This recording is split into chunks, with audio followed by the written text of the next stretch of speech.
네, 여러분 안녕하세요. 2024년 3월 15일 금요일 노영의 뉴스 인사이다 시작하겠습니다. 오늘 괜히 막 희망이 솟아오르는 것 같고 뭔가 일이 잘 될 것 같고 그렇지 않습니까? 잠은 잘 주무셨습니까? 이게 잠을 잘 주무신 분들은 그렇게 느끼고 좀 찌뿌둥둥하다, 잠도 잘 못 잤다 이러면은 좀 불쾌하고 이렇다 그러더라고요. 여러분 그래도 사람이 다 마음 먹기 나름이고요. 열심히 해서 안 되는 일이 없다고 하니까 오늘도 한번 힘차게 긍정적 마인드를 시작해보고요. 이 세상의 모든 것은 나 하기 나름이다. 내가 열심히 하면은 보답이 온다. 이런 생각으로 한번 오늘 하루를 또 힘차게 보내봅시다. 여러분들이 좋아하는 우리 또 이진하 기자와 함께 오늘의 뉴스픽 먼저 전해드릴 거고요. 대담한 대담 시간에는요. 용해인 새 진보연합 의원을 모시고 요즘 계속해서 논란이 되고 있는 비례대표 문제 그리고 이번 총선에서의 전략, 각오 이런 거 한번 들어보도록 하겠습니다. 민주당의 비례연합에 포함되어 있죠. 용해인 의원, 용해인 의원이 같이 힘을 합치는 다른 소수 정당들과 함께 이 비례연합에 합류를 했고 그중에서 압권을 받은 것인데요. 당연히 이제 또 당선이 될 가능성이 매우 높죠. 그렇지만 여기에 대해서는 또 비난도 비판도 있습니다. 어떤 것이 문제가 되는지 한번 알아보도록 합니다. 그리고 마지막으로 여러분도 좋아하는 진보 달마대사 김종대 전 의원 모십니다. 요즘 북한 러시아 관계 이런 거 심상치가 않습니다. 러시아에서 특히 간첩 혐의를 내세워가지고 핍박한 일이 벌어지고 있는데 이런 얘기, 그다음에 미국의 선거 얘기, 그래서 우리나라에 어떤 영향을 미칠 것인지 외국의 전쟁 얘기 한번 두루두루 살펴보도록 하죠. 그리고 특히 이번에 공천 후보 공천 받으신 예비 국회의원님들 사상이 좀 의심스러운 분들이 많지 않습니까? 5.18 관련해서 도태우 씨도 그렇고 또 조수연 씨라고 제주 4.3 항쟁에 대해서도 얘기했던 분도 있고 이런 여러 가지 현상이 왜 일어나는지에 대해서도 한번 제가 여쭤보도록 하죠. 생방송 중에 궁금한 점 있으시면 언제든 댓글 남겨주시고요. 노영의 뉴스 이사이다 본격적으로 시작해보겠습니다.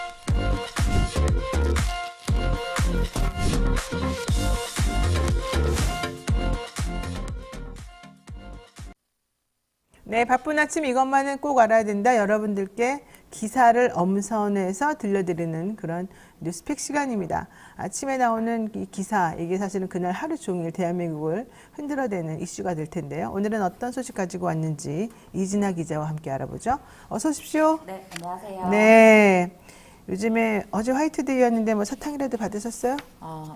동료들과 나눠 먹었습니다. 난 한 개도 못 먹었는데 너무해요. 자, 그래도 많이 드셨다니까 다행스럽고요. 지금 공천 취소된 사람들이 좀 많아서 네. 확인해봐야 되겠습니다. 어제 이례적으로 거대 야당과 여당에서 하루에 3명의 공천 취소자가 나왔습니다. 무슨 내용입니까? 네, 일단 어제 더불어민주당은 정봉주 전 의원의 공천을 취소했고요. 국민의힘에서는 충북 청주 상당에 공천이 확정된 5선 정우택 의원과 대구 중남구의 도태우 후보의 공천이 모두 취소됐습니다. 4월 10일 총선을 한 달도 채 남지 않은 상황에서 치열한 접전을 벌이고 있는 여야가 이례적으로 3명의 후보에 대한 공천을 취소하는 상황이 발생했는데요. 일단 민주당에서는 어젯밤 서면 브리핑을 통해서 이재명 당대표는 경선을 1위로 통과한 강북을 정봉주 전 의원의 목함 지뢰 피해 용사에 대한 거짓 사과 논란으로 국민께 심려를 끼쳤다면서 당원 당규에 따라 해당 선거구의 후보 재추천 절차를 진행하기로 했다라고 밝혔습니다. 전날까지 정 전 의원을 두둔했지만 하루 만에 입장을 바꾼 것인데요. 이 이유는 앞서 정 전 의원이 비무장지대 목발 경품 막말 논란이 재조명되자 피해 군인들에게 직접 사과했다고 해명을 했는데 피해 군인들이 사과를 받은 적이 없다고 반발하면서 논란이 더 커졌습니다. 그러자 이제 정 전 의원은 직접 사과한 것은 아니고 문제가 됐던 방송을 통해서 공개 사과를 했다 이렇게 말을 바꿨습니다. 또 국가를 참칭하고 헌법 질서를 부정하는 자가 김정은 집단이라면서 대한민국 심장부 종로에 똑같은 집단이 지금 따리를 틀고 있다. 이것이 조계종의 현주소다라면서 조계종을 향한 극단적인 발언으로 또 논란이 됐고요. 여기에 가정폭력 의혹에 대한 보도까지 나오면서 공천 취소까지 이어진 것으로 보입니다. 그러니까 이게 가만히 있다가 이분이 되고 나니까 한꺼번에 그냥 팍 터지는데 되게 이런 거 보면 신기하지 않습니까? 네, 정말 누가 모아놨던 것처럼 네, 그렇죠. 하나씩 터지고 있어서. 그거 같아요. 모아놨던 것 같아요. 사람들의 모든 비리나 내지는 모든 약점이 될 만한 것들을 다 손에 쥐고 있다가 그 사람이 힘을 얻어서 뭔가 비상의 날개를 딱 펼칠 때쯤 탁 던져서 그냥 끌어내리는 대단합니다. 근데 어쨌든 정봉주 전 의원이 목함질의 피해 용사에 대해서 그런 발언을 한 것은 부적절하죠, 당연히. 근데 또 얘기를 들어보게 되면 변명의 여지가 있었다. 뭐 맥락에는 또 그런 게 아니었다. 이제 이런 얘기들도 좀 있었습니다. 다만 여기서 거짓 사과 논란이 또 좀 불을 부었던 것 같습니다. 이분이 당시 관련된 사람이 3명이었는데 네. 그중에 한 분에게는 뭐 아는 사람이기도 해서 전화로 얘기를 한번 했었지만 나머지 진짜 피해 당한 그 2분에 대해서는 전화 연락도 없고 사과도 안 했다는 거잖아요. 네. 근데 이제 본인은 마치 3명에게 다 사과해서 정리가 된 것처럼 발언을 했기 때문에 그런 이제 거짓 사과 논란이 더 좀 안 좋았던 것으로 보이죠. 게다가 뭐 가정폭력 50만 원 벌금 받은 거라든가 뭐 이런저런 것들이 다 나와 있습니다. 그리고 도태우, 결국 도태우 씨 공천 취소됐군요. 이 사람은 네. 끝까지 갈 것 같았는데. 네, 그랬는데 어제 또 반전이 일어났습니다. 국민의힘도 어젯밤 대구 중남 도태우 후보에 대해서 공천을 취소했는데요. 공관위는 심도 있는 논의를 통해 도태우 후보에 대한 공천 취소를 의결했다라면서 도 후보의 경우는 5.18 폄훼 논란으로 2차례 사과문을 올린 후에도 부적절한 발언이 추가로 드러나고 있다라고 했는데요. 공관위는 공천자가 국민 정서와 보편적 상식에 부합하지 않는 사회적 무리를 빚는 경우나 국민 눈높이에 맞지 않는 언행을 한 경우 등에 후보 자격 박탈을 비롯해 엄정 조치를 천명한 바가 있어서 그것에 맞는 조치를 한 것이다 이렇게 밝혔습니다. 앞서 12일 공관위는 진정성 있게 사과했다면서 만장일치 결정으로 도 후보의 후보직 유지를 결정했는데 이것을 이틀 만에 번복한 셈입니다.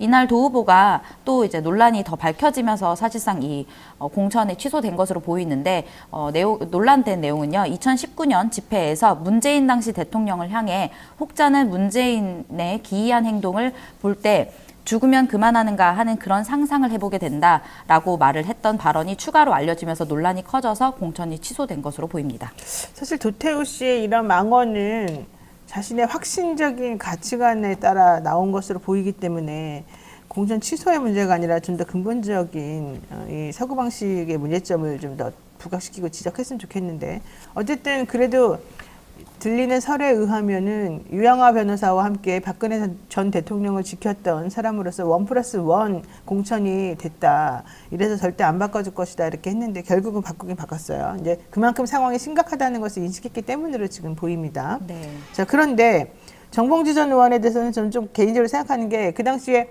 MB 때 사실을 말했다고 해가지고 고출당했잖아요. 물론 그때는 사실이 아니라는 이유로 구속까지 시켰지만은.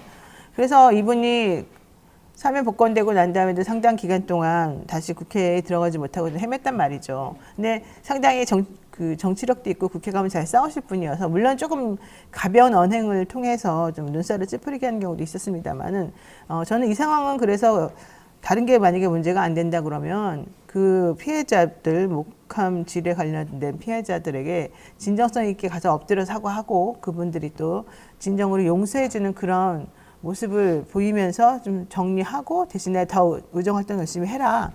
이렇게 저는 가는 것도 좋지 않겠나라고 생각을 했었는데 결국 그분은 또 다시 좌절을 맛보게 됐습니다. 아유, 참, 이 공천이라는 게 여러 가지 측면에서 다 된 것 같은데도 안 되고, 어떤 사람은 너무 쉽게 되고, 어떤 사람은 또 너무 어렵게 결국 안 되고, 막 이런 게 있어서, 참, 이것도 다 팔자인가? 이런 생각이 좀 듭니다. 팔자란 말은 또 심각하게 생각하지 마십시오. 그리고 도태우 씨는 결국 그렇게 됐는데, 그럼 난교 예찬, 장예찬은 어떻게 된 겁니까? 아직 뭐 장해찬 장해찬 후보에 대한 얘기는 뭐 없는데요. 장해찬 후보에 대한 논란은 계속되고 있습니다. SNS를 통해서 논란이 되고 있던 내용들인 대부분인데 SNS를 심지어 삭제를 했지만 누군가가 진짜 저장해 놓은 게 아닌가 싶을 정도로 13년부터 17년까지 저장해 놓은 내용들이 굉장히 상당한 내용들이 많더라고요. 너무너무 정말 네. 한 번 들으면 잊혀지지가 않아요. 하도 강렬해서. 네, 그리고 또 뭐 여러 가지 좀 사회적으로 부정적인 그런 말들을 많이 해서 논란이 되고 있는데 그것도 좀 지켜봐야 될 문제인 것 같습니다. 근데 저는 이분이 그 쓴 일련의 흐름이 다 일맥상통하거든요. 뭐 서울시민 부산 시민의 발톱에 때만큼도 못 된다. 아니 일본 사람의 네. 발톱에 때만큼도 못 된다.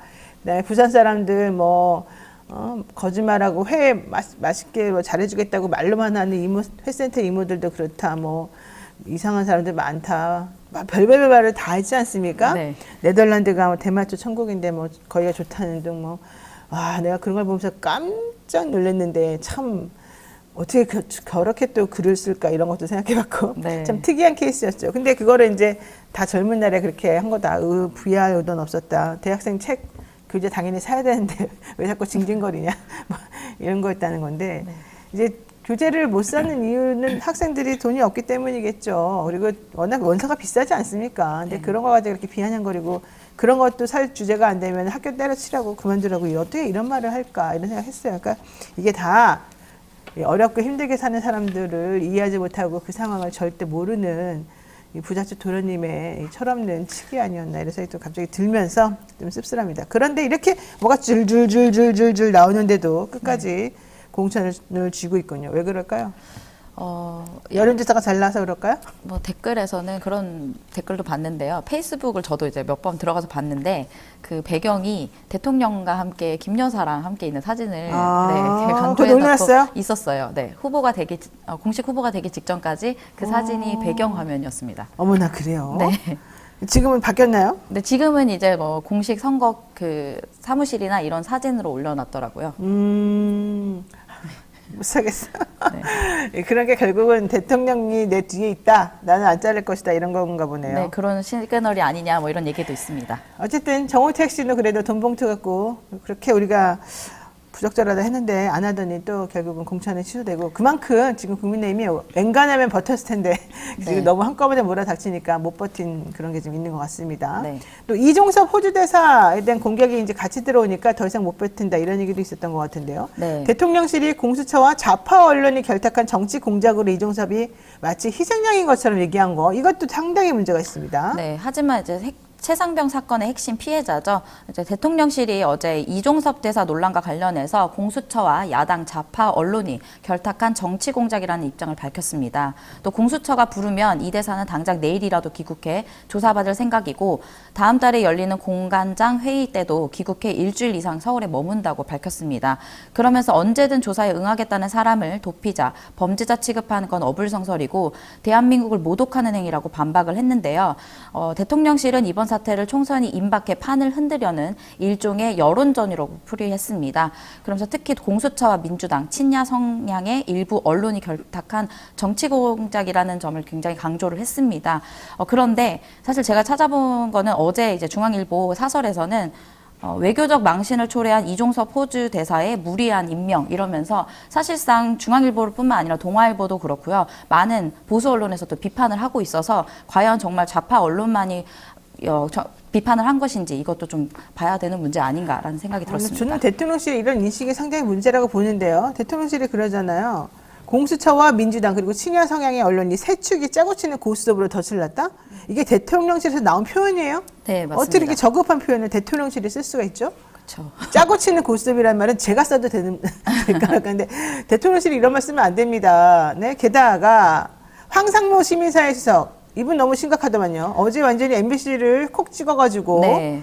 거의 협박 수준으로 지금 얘기를 했습니다. 네, 이 황상무 시민사회수석이 어제 MBC를 포함한 출입 기자들과 식사 자리를 가졌는데 이 자리에서 현안에 대해 언급하던 중에 황 수석은 예전에 김신조 일당의 청와대 습격 사건이나 판문점 도끼 만행 사건 등에 대한 의견을 말하다가 자신의 군대 시절을 이야기를 했는데요. 그러면서 황 수석은 MBC는 잘 들어라 이렇게 콕 집어 말한 뒤에 내가 정보사를 나왔는데 1988년에 경제신문 기자가 압구정 현대아파트에서 허벅지에 칼 두 방이 찔렸다 이렇게 말을 했습니다. 황수석이 말한 사건은 1988년 8월 아침에 경제신문 사회부장이었던 오홍근 기자가 자신의 집 앞에서 괴한들로부터 습격을 당한 일로 회칼을 사용한 공격에 오 기자의 허벅지의 깊이가 4cm 그리고 길이는 30cm 이상이 찢길 정도로 크게 다친 사건입니다. 수사 결과 괴한들은 군정보사령부 소속의 현역 군인들로 군을 비판하는 오 기자의 칼럼에 불만을 품은 상관들의 명령을 받아서 사건이 일어난 것으로 드러났습니다. 이른바 정보사 회칼 테러 사건인데요. 황수선은 이 사건을 말하면서 당시 정부의 비판적인 논조로 기사를 쓰고 했던 게 문제가 됐다는 취지로 말을 한 것으로 보입니다. 아니 도대체가 이상한 이 황수석은 이런 말을 어떻게 이렇게 하죠? 그러니까 니네 입 다물어라. 입 다물지 않고 계속해서 비판하는 어조로 글을 쓰면 너네들 테러 당한다. 4cm 길이의 깊이에 3cm인가요? 4cm 깊이 맞죠? 네. 4cm 깊이에 길이 30cm 이 정도예요? 이건 정말 끔찍한 상황인데 그리고 이런 일이 있으면 절대 안 되는 건데 한다는 말이 비판적인 논조로 기사를 쓰고 했던 게 문제가 됐다? 그러면 비판적인 문제가 되는 상황에 대해서 입을 다물고 무조건 찬양하는 기사 써야만 하는 게 기자의 본분인데 올바른 일을 했기 때문에 회칼로 지금 이렇게 테러를 당했다 이런 뜻입니까? 이런 분이 지금 시민사회 수석이라고 앉아 있는 겁니까? 황상무님? 네? 황상무 시민사회 수석님, 국가의 행동이나 활동에 본인도 언론인 아니었나요? 이렇게 비판적인 글을 쓰면 회칼로 테러 당하기 조심해라, 칼침 맞는다, 입 다물어라, 입 닥쳐라 이겁니까? 어떻게 이런 말을 씁니까? 국가의 논조에 비판적인 글을 쓴다고 해서 MBC 잘 들어라? 특정이 딱 찍어가지고 MBC한테 지금 협박하는 거 아니에요?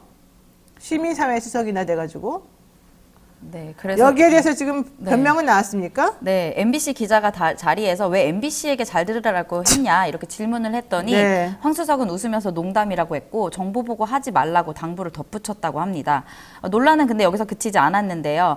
황수석은 5.18 민주화 운동에 대한 발언으로 계속 해산시켜도 하룻밤 사이에 4-5번이나 다시 뭉쳤는데 훈련받은 누군가가 있지 않고서야 일반 시민이 어떻게 그렇게 조직될 수 있냐. 배후가 있다고 의심이 생길 수 있지만 그러면서 5.18 민주운동에 북한 개입설 가능성을 말하면서도 이제 다만 증거가 없으면 주장하면 안 된다 이렇게 덧붙여서 어영부영 이제 마무리를 했습니다. 이제 발언이 논란이 되자 황수석은 이제 경위에 대한 질문에 이제 그런 발언 경위에 대한 질문에 대해서 과거에 그런 일이 있었다라고 그냥 이야기한 것이다 이렇게 해명을 했는데요. 사실 아까 말씀하셨지만 황수석은 KBS 기자 출신이고요. 이런 기자가 저도 이제 기자지만 이런 생각을 가지고 기자를 했다는 사실이 좀 놀랍고요. 또 KBS에 최근에 문제들이 많이 있지 않습니까? 근데 이제 그 박장범 앵커도 그렇고 민경욱 전 의원도 사실 이제 KBS 다 KBS 출신입니다. 그래서 왜 지금의 KBS가 이렇게 됐나라는 생각을 했을 때 이런 기자들이 있었기 때문이 아닌가 이런 생각도 들게 됐습니다. 아니 황수석이 5.18 개입설을 자꾸 얘기하면서 근거로 삼는 게 이거래요. 5.18 민주화 운동 때 해산을 계속 시켰는데 계속 자생적으로 다시 모이더라. 이게 개인이 할 수 있는 거냐? 조직적으로 누가 개입했으니까 그게 가능한 거 아니냐? 여기서 말하는 조직이라고 하는 건 이제 북한 개입설을 말하겠죠. 무슨 우리를 도대체 뭘로 봅니까? 얼마나 그 당시 상황이 암울하고 이걸 해결하지 않으면 안 된다는 정말 절대절명의 절박함이 있었으면 그렇게 힘든 일을 했겠습니까? 근거도 없는 5.18 북한 개입설을 세상에 시민사회 수석이라는 분이 좀 들고 나와가지고 뭡니까 이게 도대체가? 하고 싶은 말이 정확히 뭐예요? 예? 하고 싶은 말이 정확히 뭐예요? 이걸 지금 농담이라고 치겨 넘겨버리면서 그냥 이렇게 뭉개버리고 이걸로 끝이라고 지금 생각하시는 거예요? 도대체가 하고 싶은 말이 정확히 뭐고 그래서 어떻게 하겠다는 거예요? 그래서 국민들이 계속해서 저항하고 지적하고 올바른 기사를 내고 말하고 그러면 다 잡아 가두겠다는 겁니까? 칼침을 쏘겠다는 겁니까? 이걸 농담이라고 지금 얘기하는 거예요? 네? 아 정말 있을 수도 없는 일이 막 벌어지고 있어요. 이진아 기자 수고 많으셨어요. 네, 감사합니다. 제가 우리 기자들을 지키기 위해서 더 이상 말하지 않겠습니다. 생방송 댓글 참여 계속해서 부탁드리고요. 저는 잠시 후 대담한 대담으로 돌아옵니다.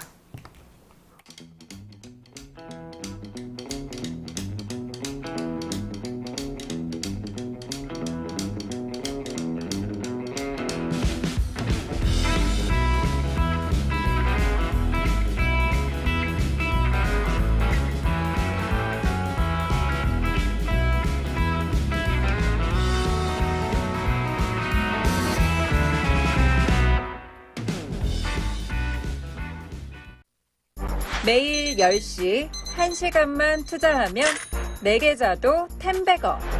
개장하자마자 급등? 따라잡아도 되나? 1분 대기조 점상이 답변해줍니다. 바쁜데 특징 중? 언제 공부해? 1시간만 투자하세요. 점상이 정리해줍니다. 단기로 치고 빠질 종목 없나? 매일 오전 10시 점상이 골라줍니다. 매일 오전 10시엔 점상을 잡아라. 유튜브에서 점상 시크릿을 검색하세요. 산삼의 본향 함양 지리산 자락 800고지에서 농약 한 방울 비료한 털 없이 오로지 자연의 힘으로만 자란 산양 산삼입니다. 사포닌 함량이나 효과는 자연 산삼과 진배가 없습니다. 7년근 뿌리, 잎, 열매 한 뿌리를 한 병에 담아내서 압도적인 사포닌 함량을 자랑합니다. 컴파운드 K 강화 특허 추출 방식을 사용해서 흡수율을 높였습니다. 사랑하는 부모님, 남편과 아내, 그리고 나 자신에게 지리산 천년의 기운을 선물하시기 바랍니다. 2024년 새해에도 어김없이 1+1 이벤트 진행하고 있고요. 여기에 산삼떡 3종 세트 같이 드립니다. 한번 좋은 기회에 맛있는 것도 드시고 몸도 보신하시고 기분도 좋아지시길 바라겠습니다. 전화 문의는 1666-1080이고요. 네이버에서는 산삼 순백으로 검색하시면 됩니다. 네, 요즘 그 댓글창에 조영용님께서 6월 항쟁 때도 골목으로 흩어졌다 다시 대로로 모이고를 반복했는데 그것도 북한의 개입이라고 해보죠. 왜요? 이라고 얘기하셨고요. 곽삼철님도 시도 때도 없이 2년파리의 지역감정이나 분란만 부추기는 기득권 주류 보수 집단 너무합니다. 정말 해는 저물고 갈 길은 구말리네요. 이렇게 말씀하셨네요. 그러니까 이게 지금 국민들이 느끼는 게 이런 심정이라는 거를 좀 정치하시는 분들이 잊지 말아주시기 바라요. 예, 정말로 제가 부탁드려요. 자, 그래서 그런 의미에서 제대로 된 정치해 주실 분 한번 모셔보겠습니다. 양당의 공천 작업이 끝나고 이제 비례대표에 대한 논란들이 계속되고 있는데요. 이번 총선에서 비례로 재선에 도전하는 용해인 새진보연합 의원과 함께 이야기 들어보도록 하겠습니다. 어서 오십시오. 네, 안녕하세요. 용혜인입니다. 네. 이번 총선에 더불어민주연합 비례대표 후보가 되셨습니다. 소감이 어떠신가요? 네, 지난 이제 4개월 동안 연동형 비례대표제를 지키고 또 이제 윤석열 정권 심판을 위해서 민주개혁 진영의 이 연합 정치를 만들기 위해서 매진했습니다. 그래서 이제 민주연합의 후보로서 마지막 총선 4월 10일 승리까지 매진하고 헌신할 일만 남은 것 같습니다. 네, 그런데 좀 불편한 얘기를 좀 드릴 수밖에 없습니다. 지난 총선 때 민주당의 비례정당인 더불어시민당에서 비례대표 후보 5번을 받아서 원내에 입성하셨는데 그래서 당연히 이번에는 지역구로 나가실 거라고 다들 기대를 했었었고 또 의원님도 내가 지역구 나가서 열심히 해보겠다고 하셨거든요. 근데 갑자기 또 다시 민주비례연합에 또 참여를 하셔서 지금 몇 번 받으신 거죠? 아직 번호 안 순번은 나왔나요? 아직 정해지진 않았습니다. 어제 인터뷰 끝난 거죠? 네. 어쨌든 또 비례로 이제 나오신 거고 지금 상황으로는 또 무난하게 당선권에 들어가신 걸로 제가 생각이 되는데 어쨌든 이러다 보니까 비례를 2번이나 나와 저 젊은 정치인이 쉽게 국회의원이 되는구나. 왜 이번에 지역구 안 나오고 또 저렇게 나갔지? 이런 얘기를 합니다. 네, 이건 어떻게 생각하십니까? 네, 일단 질문해 주셔서 감사하다는 말씀을 드리고 이 부분과 관련돼서는 좀 오해를 지켜보시는 분들께 성실하게 설명해야 된다고 생각해서 좀 양해해 주시면 좀 설명을 좀 자세하게 드리고 싶습니다. 네. 지난 12월부터 제가 22개 지역을 다니면서 많은 분들을 만났습니다. 네. 비판을 감수하더라도 비례대표 출마를 해서 꼭 재선을 해서 소임을 다해달라라는 분들도 계셨고 좀 지역구로 출마해서 기울어진 운동장을 각오하더라도 좀 이렇게 도전하는 모습이 중요하지 않겠냐라는 말씀도 많이 들었는데요. 저는 두 가지가 다 온당한 말씀이라고 생각했고 그 두 가지 의견과 함께 저희 당의 상황 그리고 연합정치의 상황 등을 고려해서 좀 함께 결정한 것이다라는 말씀을 드려야 할 것 같습니다. 일단 비례 출마를 결정하는 데는 두 가지 이유가 있었는데요. 하나는 연합정치의 승리가 우선이어야 한다라는 점이고 두 번째는 기본소득당의 입장에서 무엇이 최선의 결정이냐라는 점이었습니다.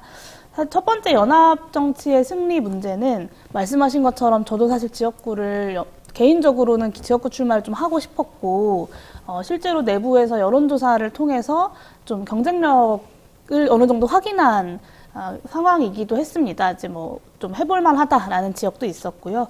그래서 실제로 선거 기획 실무까지 진행을 좀 했었는데 이제 연합 정치를 최종적으로 민주당, 진보당 그리고 시민사회와 저희 새진보연합이 합의를 하고 울산 북구를 둘러싼 좀 파열음들이 있었습니다. 그러면서 좀 고민이 커졌고 저의 소임은 사실 이 연합 정치를 잘 만들어서 총선에서 큰 승리를 만들고 윤석열 정권 심판하는 것인데 제가 이 상황에서 지역구 출마를 제가 원래 지역구가 정해져 있는 상황이 아니었기 때문에 이 상황에서 지역구 출마를 하게 됐을 때 그것이 또 다른 민주연합 내에 어떤 파열음의 불씨가 되는 것에 대한 우려가 있었고 주변에 이제 민주당에 계시는 여러 선배 의원님들하고 또 이야기 나눠봤는데 좀 비슷한 말씀들을 많이 하셨습니다. 그래서 비례로 다시 출마했을 경우에 여러 언론에 특히 보수 언론에 이제 프레임이나 이런 것이 있을 것이라고 생각을 했지만 그럼에도 불구하고 연합 정치의 승리를 위해서는 좀 비례로 출마하는 것이 어떻냐라는 저의 결단도 있었고 주변에 많은 조언도 있었습니다. 그리고 이제 기본소득당 차원에서는 이런 고려가 있었습니다. 그러니까 새진보연합이 이번에 비례연합정당의 후보를 3명까지 추천을 할 수 있는데 이 3명이 기본소득당 후보 3명이 아니라요. 이제 이 새진보연합이라는 그 선거연합을 함께 했었던 사회민주당, 열린민주당 그리고 시민사회까지 함께 해서 이제 3석을 만들었습니다. 그래서 기본소득당에게 다시 이제 1명의 후보 추천을 할 수 있는 상황이라고 했을 때 당에서는 다시 처음 초선 의원과 함께 처음 4년 전 의정활동을 시작했던 것처럼 시작할 것이냐 아니면 재선 의원의 어떤 지금까지 해왔던 과정들과 성과들을 기반으로 다음 그 진보적 정권 교체를 만들기 위한 어떤 역할, 미랄로서의 역할을 조금 더 힘있게 해볼 것이냐에 대한 당원들의 고민이 많이 있었고요. 이런 당이 처한 조건에 대한 어떤 그 이해와 여러 가지 정치적 가치관에 따라서 저의 비례 출마에 대한 여러 가지 이견들이 있을 수 있겠지만 그 이견들과 비판들에 대해서 받아들이는 것 역시 저와 저희 당의 몫이라고 생각하고 그럼에도 불구하고 저와 저희 기본소득당의 입장에서는 이 당의 어떤 진로와 다음번 정권 교체까지 우리가 국회 안에서 할 수 있는 일을 총체적으로 함께 고민하고 결정한 결과였다라는 점을 말씀드려야 할 것 같습니다. 그러니까 비례든 뭐든 어쨌든 간에 원내 입성하는 게 매우 중요한데 기본소득당이 이제 소수 정당으로 가지는 한계라든가 또 지금 현재의 정치 상황이라든가 이런 것을 고려했을 때 어쩔 수 없는 그런 선택이었다 이제 이렇게 지금 들리고요. 결론적으로는 제일 중요한 게 원내에 들어가서 이 정권의 지금 무도함을 직접적으로 맞대응하면서 싸울 수 있는 기회를 받는 것이 더 중요한 것으로 여겨진다. 이제 이런 얘기로 좀 들립니다. 네, 그리고 그것이 이제 당과 함께한 결정이었다라는 점입니다. 당과 함께한 결정이었다. 네, 알겠습니다. 자, 어쨌든 여러분들 잘 얘기 들으셨죠? 이런 상황인 것 같고요. 그래서 어제 다시 그 민주비례연합에 들어오신 분들 어제 인터뷰를 다시 했답니다. 제가 이제 인터뷰 다녀오신 분들 얘기도 좀 들어보고 만나기도 했었었는데 인터뷰를 다시 한 이유는 비례 후보 순번 때문에 그런 겁니까? 순번뿐만은 아니고요. 일단 기본적으로 비례대표 후보의 추천은 그 정당에서 민주적 절차를 거쳐서 하도록 지금 되어 있기 때문에 이 민주연합 자체의 후보 심사 과정을 거쳐 나가고 있는 중이고요. 오늘 내일이면 아마 좀 마무리가 되지 않을까 싶습니다.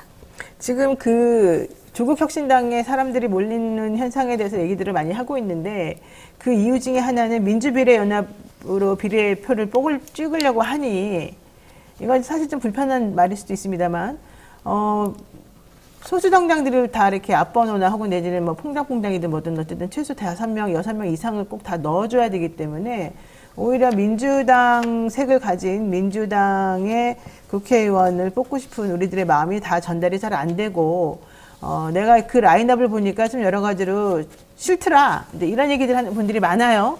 그래서 차라리 그렇게 하지 말고 정말 탄핵을 하든 뭘 하든 맞서 싸울 수 있는 힘이 있는 그런 라인업을 가진 좀 메시지가 선명한 당 쪽에 오히려 비례는 몰아주는 쪽으로 가는 게 낫지 않겠냐라는 생각을 했다. 이제 이게 일반적으로 지금 이 비례와 관련된 상황에 대한 고민을 하시는 분들의 일반적인 얘기더라고요. 그 부분은 어떻게 생각하십니까? 저는 큰 틀, 그러니까 선거에서의 큰 틀 혹은 큰 구도는 저는 변하지 않았다라고 생각하고요. 어쨌든 지금의 총선 구도는 60% 이상 되는 윤석열 정권에 대한 부정평가 여론을 총선으로 모아낼 수 있는가가 관건인 것이고, 결국에는 윤석열 정권 심판이 이번 총선의 중요한 구도일 수밖에 없습니다. 그래서 더불어민주연합과 조국혁신당이 이 60%의 부정평가를 하고 있는 국민들을 투표장으로 얼마나 끌어낼 수 있느냐가 총선 승리의 관건인 것이고, 그런 면에서 저는 조국혁신당과 더불어민주연합이 좀 경쟁적 협력 관계, 그리고 협력적 경쟁 관계로서 이 60% 부정평가를 더 확장시키는 것을 두고 경쟁해야 된다라고 생각하고요. 사실 이제 몇 개월 전만 하더라도 제3지대가 이번 총선판을 뒤흔들 것이다라는 예측들이 있었는데, 이제 설을 기점으로 많이 이제 그런 이야기들이 싹 사라졌잖아요. 그러니까 결국에는 어떤 양비론으로 지금 윤석열 정권 심판할 수 있다라고 우리 국민들께서 판단하지 않는 것이고, 이 민주연합과 조국신당을 중심으로 이 윤석열 정권 심판에 대한 여론들이 모이고 있는 것이고, 결국에는 민주개혁 진보가 윤석열 정권 심판의 구심점이 되어야 한다라는 판단들이 여론조사 결과를 통해서 많이 등장하고 있는 것 같습니다. 그래서 더불어민주연합 입장에서도 제로섬 게임이 아니라 좀 국민들이 바라는 잘하기 경쟁이 중요하다고 보고, 좀 경쟁적 협력 관계 속에서 압도적인 야권의 지지세를 회복하고 확장시켜 나가는 역할을 더불어민주연합이 해야 된다라고 생각합니다. 네, 많은 지지자들이나 국민들이 사실 지난번에 더불어 시민당에 들어갔던 분들이 제대로 된 활동, 그건 이제 물론 뭐 사람마다 가치관이 다르니까 제대로냐 아니냐는 또 판단이 다르겠습니다만, 어쨌든 기대했던 것보다는 활동들을 제대로 못해서 속상하다 이런 얘기를 많이 하셨거든요. 그래서 이번에도 혹시 그렇게 될까 봐 좀 걱정하는 차원에서 아마 여러 가지 얘기들을 하는 것 같습니다. 하지만 그럼에도 불구하고 지금 여기서는 우리 댓글에는 배동호님, 저는 민주당원이지만 용해인 의원의 판단을 지지합니다. 8번 공님, 일을 안 했다면 비판받아 마땅하겠지만 왜 비난을 하겠습니까? 걱정하지 마십시오. 이런 얘기하고 있고요. 서울방울님은 용해인 의원님, 이재명 대표하고 잘해서 썩은 정치를 탄핵시켜 주십시오. 뭐 이제 이런 얘기도 하고, 많은 분들이 그럼에도 불구하고 화이팅을 외쳐주고 계십니다. 물론 이제 아니다라고 하는 얘기도 하고 있지만은요. 그러니까 어쨌든 지금 이제는 뭐 바꾸는 게 아니잖아요. 이제는 다 정해진 거잖아요. 번호만 문제인 것이지. 그러니까 잘 당선되셔가지고 또 좋은 의정 활동 더 펼쳐주시기를 다들 간절히 바라는 것 같습니다. 그런데 어쨌든 같은 당에 또 나머지 분들에 대한 시끌시끌한 부분은 아직 남아 있습니다. 시민사회 추천 몫의 후보들에 대한 논란이 계속되고 있는 건데요. 1번을 받았던 전주의 의원이라던가 정명희 농민회장이 결국 스스로 자진 사퇴를 결정을 했습니다. 그리고 며칠 전에는 임태훈 전 군 인권센터 소장이 컷오프가 되기도 했습니다. 근데 저는 개인적으로는 전주의 의원 같은 경우에는 물론 한미연합사라는 뭐 그 당시에 훈련 같은 거를 반대하긴 했었습니다만은, 그 당시에 이제 북한과의 관계나 여러 가지를 고려해 봤을 때 굳이 그렇게 할 필요는 없었다라고 하는 생각을 가진 분들도 많았었거든요. 그래서 저는 그런 전력이 있는 곳 출신이라는 것만으로 그 사람을 컷오프시키고 내보내야 된다, 이거는 조금 이상한 느낌이 들어요. 저는 좀 아닐 수도 있다 생각이 들고, 정영희 농민회장도 사드 그때 반대한 것 때문에 좀 문제가 됐다, 사실 이런 거는 조금 납득하기 좀 어려운 부분인데, 게다가 임태훈 전 군 인권센터 소장은 양심적으로 병역 거부를 스스로가 선택을 했고, 그에 대한 책임으로 1년 6개월 동안 또 이 감옥에도 갔다 온 사람이거든요. 그런데 이제 와서 요즘 현재는 양심적 병역 거부를 인정한단 말이죠. 근데 요번에 더불어민주당이 양심적 병역 거부를 했다는 이유로, 그러니까 군대 제대로 갔다 오지 않고 뭐 여러 가지 했다는 이유로 임태훈 소장에 대해서도 컷오프를 요청했는데, 이거는 좀 너무한 거 아니냐 이런 생각도 좀 들고, 또 한편으로는 그럼에도 불구하고 이 민주당이 이건 선거니까 중도를 흡수하고 이 전략을 잘 짜야 되는 측면에서 보자면 너무 지금 언급된 분들이 극단적인 행동들을 많이 하시는 분들이기 때문에 어쩔 수 없이 또 이분들이 또 좀 양보를 해야 되는 거다, 이렇게 또 본 부분도 있거든요. 어떻게 보십니까? 네, 일단 그 전지의 정령이 두 분은 이제 자진 사퇴를 자진 사퇴하셨죠. 하셨죠. 쉽지 네. 않은 결정이었을 텐데, 그랬죠. 연합 정치의 승리를 위해서 결단을 해주신 것에 대해서 굉장히 좀 높게 평가하고 싶다는 말씀을 먼저 드리고 싶고요. 지난 수개월 동안 이제 이 연합 정치를 굉장히 노심초사하면서 만들어 오기 위한 노력들을 했고, 이제 더불어민주연합의 비례대표 후보자 추천 그리고 지역구 단일화 이런 최종적인 과정들을 좀 지나가고 있는데 이 과정 모두가 어떤 이 연합정치의 연합정치의 취지와 합의 정신에 기초해서 서로 신뢰하고 이해하면서 잘 진행될 수 있기를 좀 마지막까지 그렇게 진행될 수 있기를 바라고요. 네. 개인적으로는 임태훈 소장님과 함께 이제 최상병 사망 사건과 또 그거에 대한 수사 외압에 대해서 22대 국회에서 뭐 국정조사도 펼치고 함께 의정활동을 하는 것도 굉장히 기대를 많이 했었습니다. 그래서 아쉬운 면도 있고요. 다만 이제 저 또한 이제 후보자이기 때문에 이제 심사의 결과를 기다리고 있는 중이고 사실 이제 당 차원에서의 협의 결과에 대해서 공개적으로 이렇다 저렇다 말을 하는 것이 참 조심스럽기는 합니다. 그래서 국민 눈높이에 맞고 또 연합 정치를 추진하고자 했던 그 처음의 그 취지, 그 초심을 저희가 다시 새길 수 있는 결과가 나오기를 저도 기대합니다.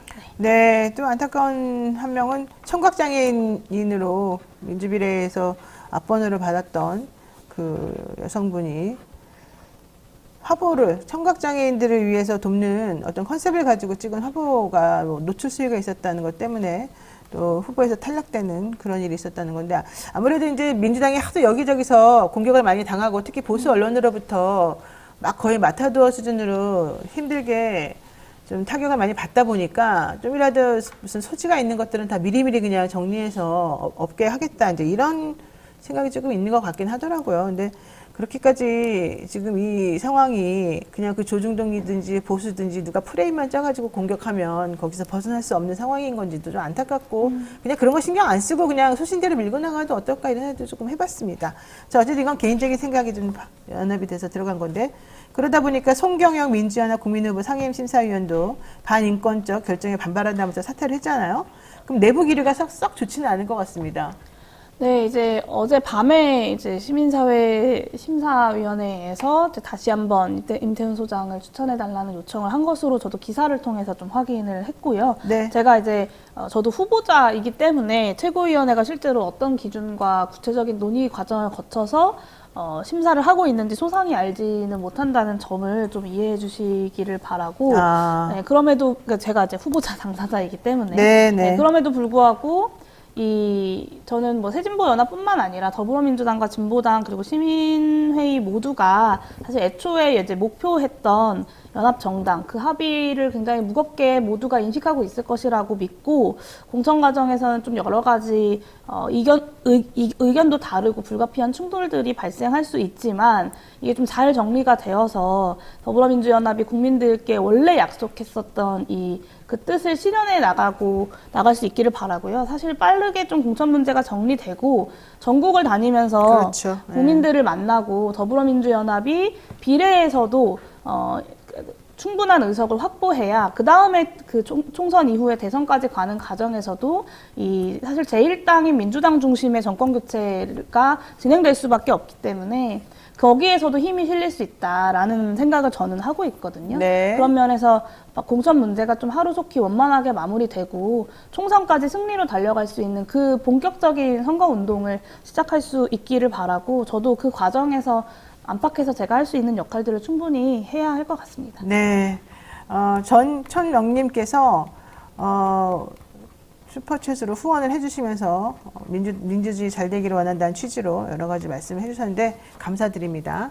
자, 그리고 국민의힘에서는 윤리위에서 의원들을 제명시킨 다음에 국민의 미래로 이동시키는 그 의원 꺼주기를 하고 있습니다. 그래야지 번호가 앞번호로 나오기 때문에 그런 거잖아요. 그래서 8명을 한꺼번에 제명시켜서 그분들을 전부 다 국민의 미래로 다시 불러들이는 그런 일을 하고 있는데 결국 민주당에서도 이제 이 공천과 비례 순번이 확정이 되고 나면 같은 방식으로 일을 할 수밖에 없어요. 그래야지 또 비례연합 정당의 순번이 올라가게 되고 아무래도 사람들이 좀 찍을 수 있는 가능성이 높아지니까. 근데 이제 이러다 보니까 녹색정의당이 중앙선관위 헌법소원도 지금 냈죠. 이게 거대 양당의 위성정당으로 변질되다 보니까 원래 하려고 했던 이 준연동형이 취지가 무색해지고 이거는 헌법적인 상황에 위반되는 것이다. 이게 이제 주장이거든요. 이런 비판 어떻게 보세요? 저는 양비론적으로 평가해서는 지금 이 총선의 정치적인 구도를 전혀 이해할 수가 없다라고 생각합니다. 사실 이제 국민의힘의 위성정당인 국민의 미래는 정확하게 연동형 비례대표제를 반대하고 병립형으로 돌아가기 위해서 만들어낸 위성정당이고요. 네. 더불어민주연합은 지금 이제 준연동형 비례대표제가 가지고 있는 한계, 그리고 46석이라는 적은 비례대표 의석이라는 한계 속에서도 네. 이 윤석열 정권 심판과 개혁연합 정치를 실현하기 위해서 뜻을 모은 연합정당입니다. 그런 면에서 질적으로 완전히 다르다라는 점을 우리 국민들께서도 함께 이해해 주셨으면 좋겠고요. 이게 이 연합정당, 더불어민주연합이 연동형 비례대표제를 지킨 기폭제 역할을 하기도 했고요. 정치개혁 수호의 산물이기도 합니다. 그래서 기본소득당도 그리고 새진보연합도 이것을 계속해서 설득하고 또 제안해 왔던 것이고요. 국민의힘이 왜 그렇게까지 병립형으로 돌아가는 것에 집착을 하는가. 결국에는 자신들은 원래 본인들이 받았던 지지율보다 더 많은 의석을 가져가고 있었기 때문에 연동형보다는 병립형으로 돌아가는 것이 훨씬 더 이득이 되기 때문에 그렇습니다. 그러면 병립형으로 돌아가지 않으면 사실 민심을 배반하고 있는 이 보수 정권이 국민들 앞에 살아남을 방도가 없기 때문에 또 이 준연동형 비례대표제를 최대한 무력화시키려고 하는 것인데요. 결국에는 우리 정치권에서도 그렇고 국민들께서도 단순한 양비론으로 이 문제를 접근하는 것이 아니라 이 더불어민주연합과 국민의 미래라는 국민의힘 위성정당의 질적인 차이를 저희가 국민들께 잘 알려나가야 할 것 같습니다. 그렇다면 결과적으로 비례대표라고 하는 거는 뭔지 이게 사실 또 생각을 안 할 수가 없습니다. 비례는 사실은 소수나 약자들 그리고 제대로 그러니까 정상적인 일반적인 방법으로는 원내 진출하기 어려운 분들을 위해서 특별히 마련해 놓은 그런 루트이기도 하거든요. 근데 그런 비례대표제의 취지를 지금 민주당하고 만약에 뭐 국민의힘하고를 비교해 본다면 어디가 더 잘 살리고 있다고 봐야 되나요?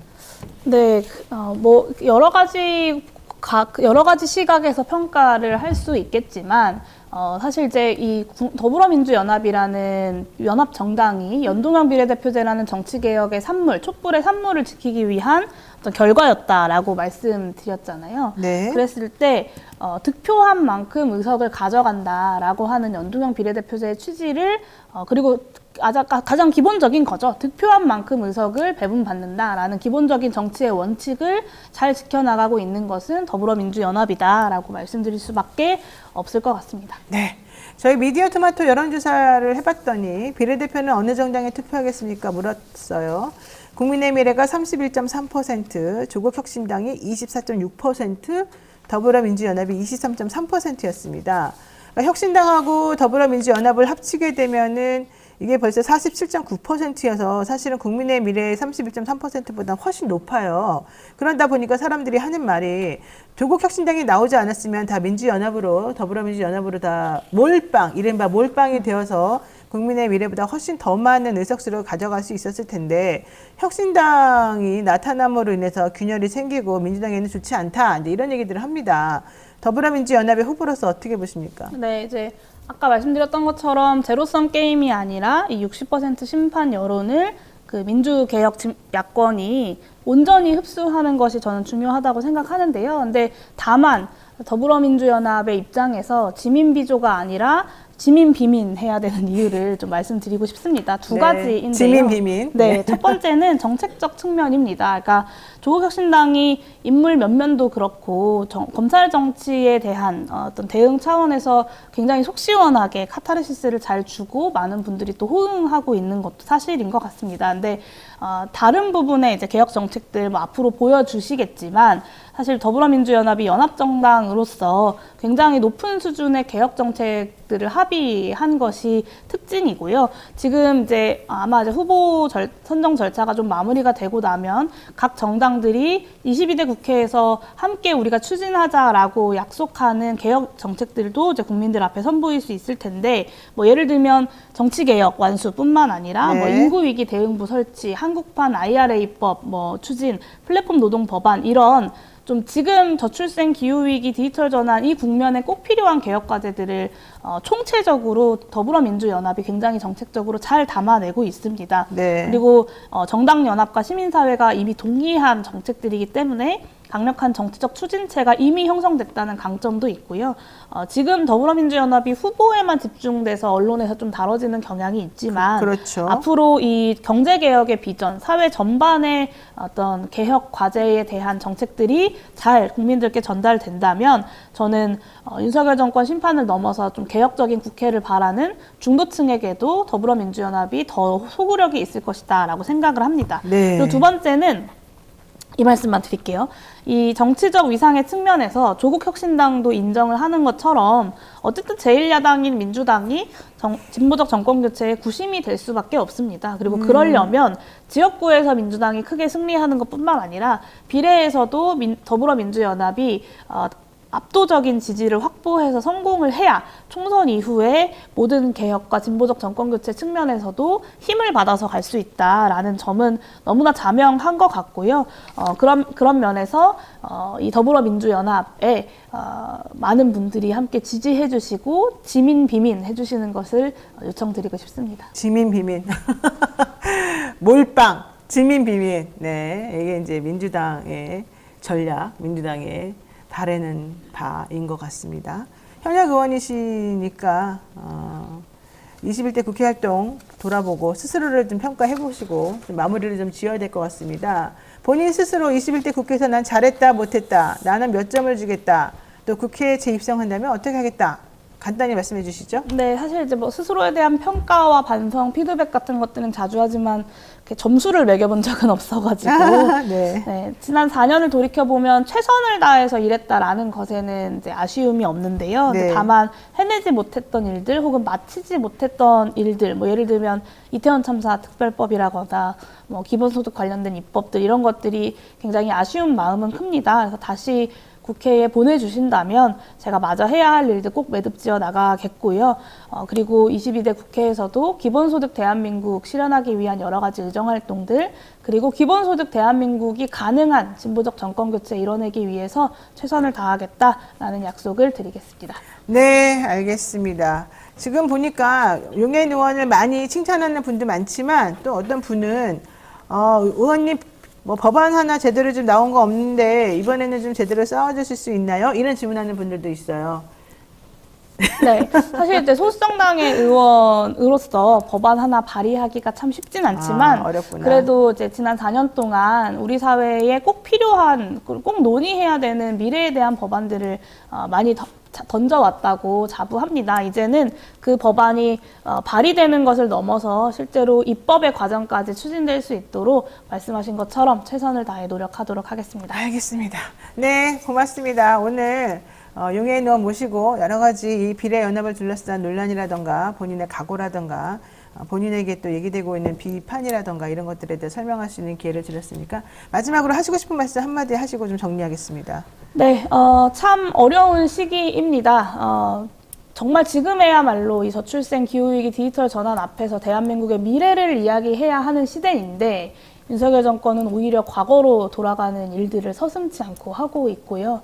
그 속에서 결국에는 대한민국의 미래가 잠식당할 뿐만 아니라 대한민국의 현재까지, 국민들의 오늘까지 고통받게 만들고 있다고 생각합니다. 이 윤석열 정권, 과거로 퇴행만을 반복하는 윤석열 정권 심판하고 대한민국이 정말 미래로 나아가기 위해서는 이번 총선 너무 중요하다고 생각하고요. 뿐만 아니라 지역구에서 큰 승리 이뤄내는 것뿐만 아니라 비례에서도 더불어민주연합이 정권교체에 큰 동력이 될 수 있는 승리 만들어낼 수 있도록 앞으로 전국을 다니면서 많은 국민들 만나고 설득하고 또 함께 힘 모아내는 역할을 해내겠습니다. 이 방송 지켜보고 계신 많은 분들도 더불어민주연합에 많은 관심 가져주시고 또 응원해주시고 지지해주시기를 부탁드립니다. 네, 용해인 새진보연합 의원과 함께 했는데요. 목소리가 좀 많이 갈라지신 거 보니까 힘드신 것 같아요. 네, 열심히 관리하겠습니다. 네, 그럼 오늘 말씀 고맙습니다. 네, 감사합니다. 저는 잠시 후 김종대 의원과 함께 다시 돌아옵니다.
2024 DMZ 평화마라톤 많이들 응원하고 참여해 주시면 정말 좋겠네요. 자, 오늘은 금요일입니다. 급박하게 돌아가는 한반도 정치와 안보 상황을 매주 금요일 이분과 함께 짚어봅니다. 금요 시사계의 진보 달마대사 김종대 전 의원의 최강 디펜스 코너 시작해 보도록 하겠습니다. 어서 오십시오. 안녕하십니까? 네. 요즘 바쁘시죠? 정의당의 선대위원장도 맡으셨다고요? 예, 녹색정의당의 공동선대위원장으로 월요일 날 발대식을 할 예정입니다. 월요일 날? 예. 네. 그러면은 어떤 전략입니까? 이 녹색정의당의 선거 전략은? 살려만 주십시오. 그냥 살려만 목숨만 부지하게 살려만 주십시오. 이제 바닥까지 내려왔는데 더 이상 밀리면 이제 20년 진보정당의 그 역사를 가진 정당이 이러는데 이거는 정의당의 불행이 아니라 국민의 불행인데 제발 살려만 주십시오. 네. 근데 이렇게까지 이렇게 살려달라고 막 말할 정도가 그 있잖아요? 경위가? 네. 지난 4년간 여의도 정치에서 정의당 정치라는 게 거의 자해적 수준의 그런 어떤 그 제대로 내부 관리도 못했고 네. 이러면서 이제 무엇보다도 맨 앞에 서 있던 창끝 정당으로서 과거에 그 선명한 이런 어떤 그 이미지가 많이 퇴색됐는데 그런데 이제 우리 사회의 투명인간 비정규직들의 정당이 바로 정의당이거든요. 그 우리 사회 누구도 대표하지 않는 그렇죠. 그런 사람들의 정당이 정의당인데 이게 없어지게 되면 이제는 그 희망이 사라지는 거예요. 그래서 사실은 그 선거 전략 때문이기도 하지만 어떤 정당도 가덕도 신공항을 반대하지 못하고 네. 이럴 때 아니오라고 말할 수 있는 원내 정당 하나가 사라지게 되면 다 선거 전략에 쫓아가면은 이제 진짜 문제가 심각해집니다. 그래서 제발 살려만 주십시오. 네, 알겠습니다. 어제 비례 그 명단이 나왔던데요. 정의당도, 녹색 정의당도. 예, 지금 계속 후보 선출을 하고 있고. 그런데 계속 지금 좋은 후보들이 나오고 있습니다. 다만 이렇게 대중적 스타는 아니거든. 이제 이런 점들이 안타깝죠. 제가 보기에는 참 그늘진 곳에서 묵묵히 일해와셨던 진정성이 있는 분들인데 알려지지 않은 부분은 안타깝게 생각합니다. 네. 이 말이 제일 저는 확실한 것 같아요. 물론 듣기는 거북하시겠지만 백사자 머리님께서 노회찬이 없는 정의당은 정의가 없는 심상정당이 되었다. 이렇게 말씀하시는데. 그 얘기 많이 들었어요. 네, 워낙 많이 들으셔서. 네. 자, 이제 본격적인 이슈 들어갑니다. 대통령실이 이종섭 주 호주 대사를 둘러싼 야권의 임명 철회 요구에 대해서 네. 야, 우리는 철회 같은 건 없다. 이거는 새 축이 우리를 죽이려고 야합하는 거다. 뭐 이런 얘기를 합니다. 총선용 공세다 뭐 이런 얘기거든요. 도피성 출국 주장은 사실이 아니고 언제든 소환 조사에 응할 것이고 지금 그걸 가지고 자꾸 공격해 대는 것은 실제로 뭐 문제가 있어서라기보다는 이번 총선에 이기려고 민주당이 언론하고 같이 짬짬이가 돼가지고 종북 세력들하고 지금 작전 피는 거다 이 얘기거든요. 이게 맞는 말입니까? 참 아주 모골이 송연한 얘기입니다. 그게 YTN의 대통령실 관계자라고 실명도 아니고 관계자라 그러면서 공수처와 좌파 언론과 민주당의 합작품이다. 네, 어제 그런 말을 하죠. 그렇게 얘기를 하는데 아니 그러면 이게 도피용이 아니라면 왜 시드니로 안 가고 1000km도 넘는 데로 몰래 가며 돌아서 거기에다가 지금 제가 이 얘기는 이제 처음 하는데 이게 대통령실이 지금 심각하게 보는 부분이 있긴 있구나. 그게 뭐냐면은 최초의 이종섭 장관이 호주 대사로 내정됐다는 건 비밀이었어요. 근데 MBC에 단독 보도로 나온 거예요. 그러니까 내정됐다는 사실도 모르게 빼돌리려고 했던 거예요. 어머나. 근데 이게 우연히 언론에 보도된 게 3월 4일경이에요. 네. 그러면은 지금 말입니다. 이 자체적으로 이게 어떻게 언론 보도 나갔는지 내부 조사도 시작했을 거예요. 또 잡아내는 거예요? 색출? 네.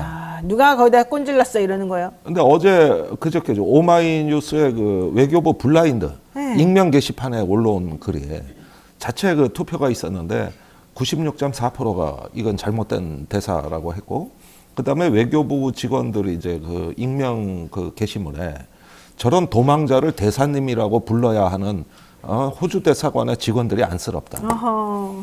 아니 지금 외교부의 내부 정서예요, 이게.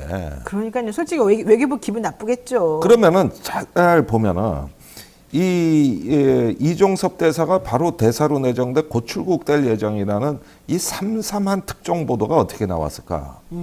저는 외교부 라인도 의심할 수밖에 없네요. 그러니까 내부적으로 좀 고발하고 있는 거예요. 예. 거기에다가 공수처가 최근에 어떤 관계자가 출국 금지 우리 반대했다. 야, 해제를 반대했다. 이것도 언론에 인터뷰에 응한 거예요. 이걸 보고 약이 오른 거예요. 그러니까 이게 지금 대통령실은 사글이 다 조져. 총선 앞두고 이거 막아. 이런 식으로 개념을 방향을 잡고 이제 YTN에 이걸 흘렸는데 그런데 대통령실에서 그 YTN 관계자 얘기를 부인을 안 하는 걸 봤을 때 네. 이것은 실제 본심을 언론에 얘기한 것이고 그 다음에 여기에 한술 더 떠서 황상무 수석이 시민사회 수석이 MBC한테 어제 기자 간담회 자리에서 MBC 잘 들어라. 내가 정보사 출신이다. 그 정보사에서 1988년에 한 경제신문 부장을 식칼로 칼침 찔러버렸어요. 테러. 이 사건을 얘기했는데 회칼 사건. 회칼 사건. 그게 뭐냐면 오홍근이라는 그 경제부장이 월간 중앙에 기고한 청산해야 될 군사문화라는 장문의 칼럼을 보고 정보사령관이 요원들을 시켜가지고 그 오홍근 부장의 집 앞에 아파트 주차장에서 찔러버린 거예요.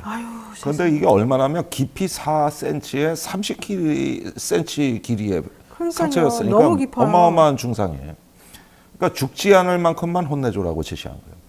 그러니까 이 사건을 MBC 잘 들어라고 한 얘기는 이 이종섭 장관 이 파동의 시집발이 MBC 보도로부터 시작된 게 사실이거든요.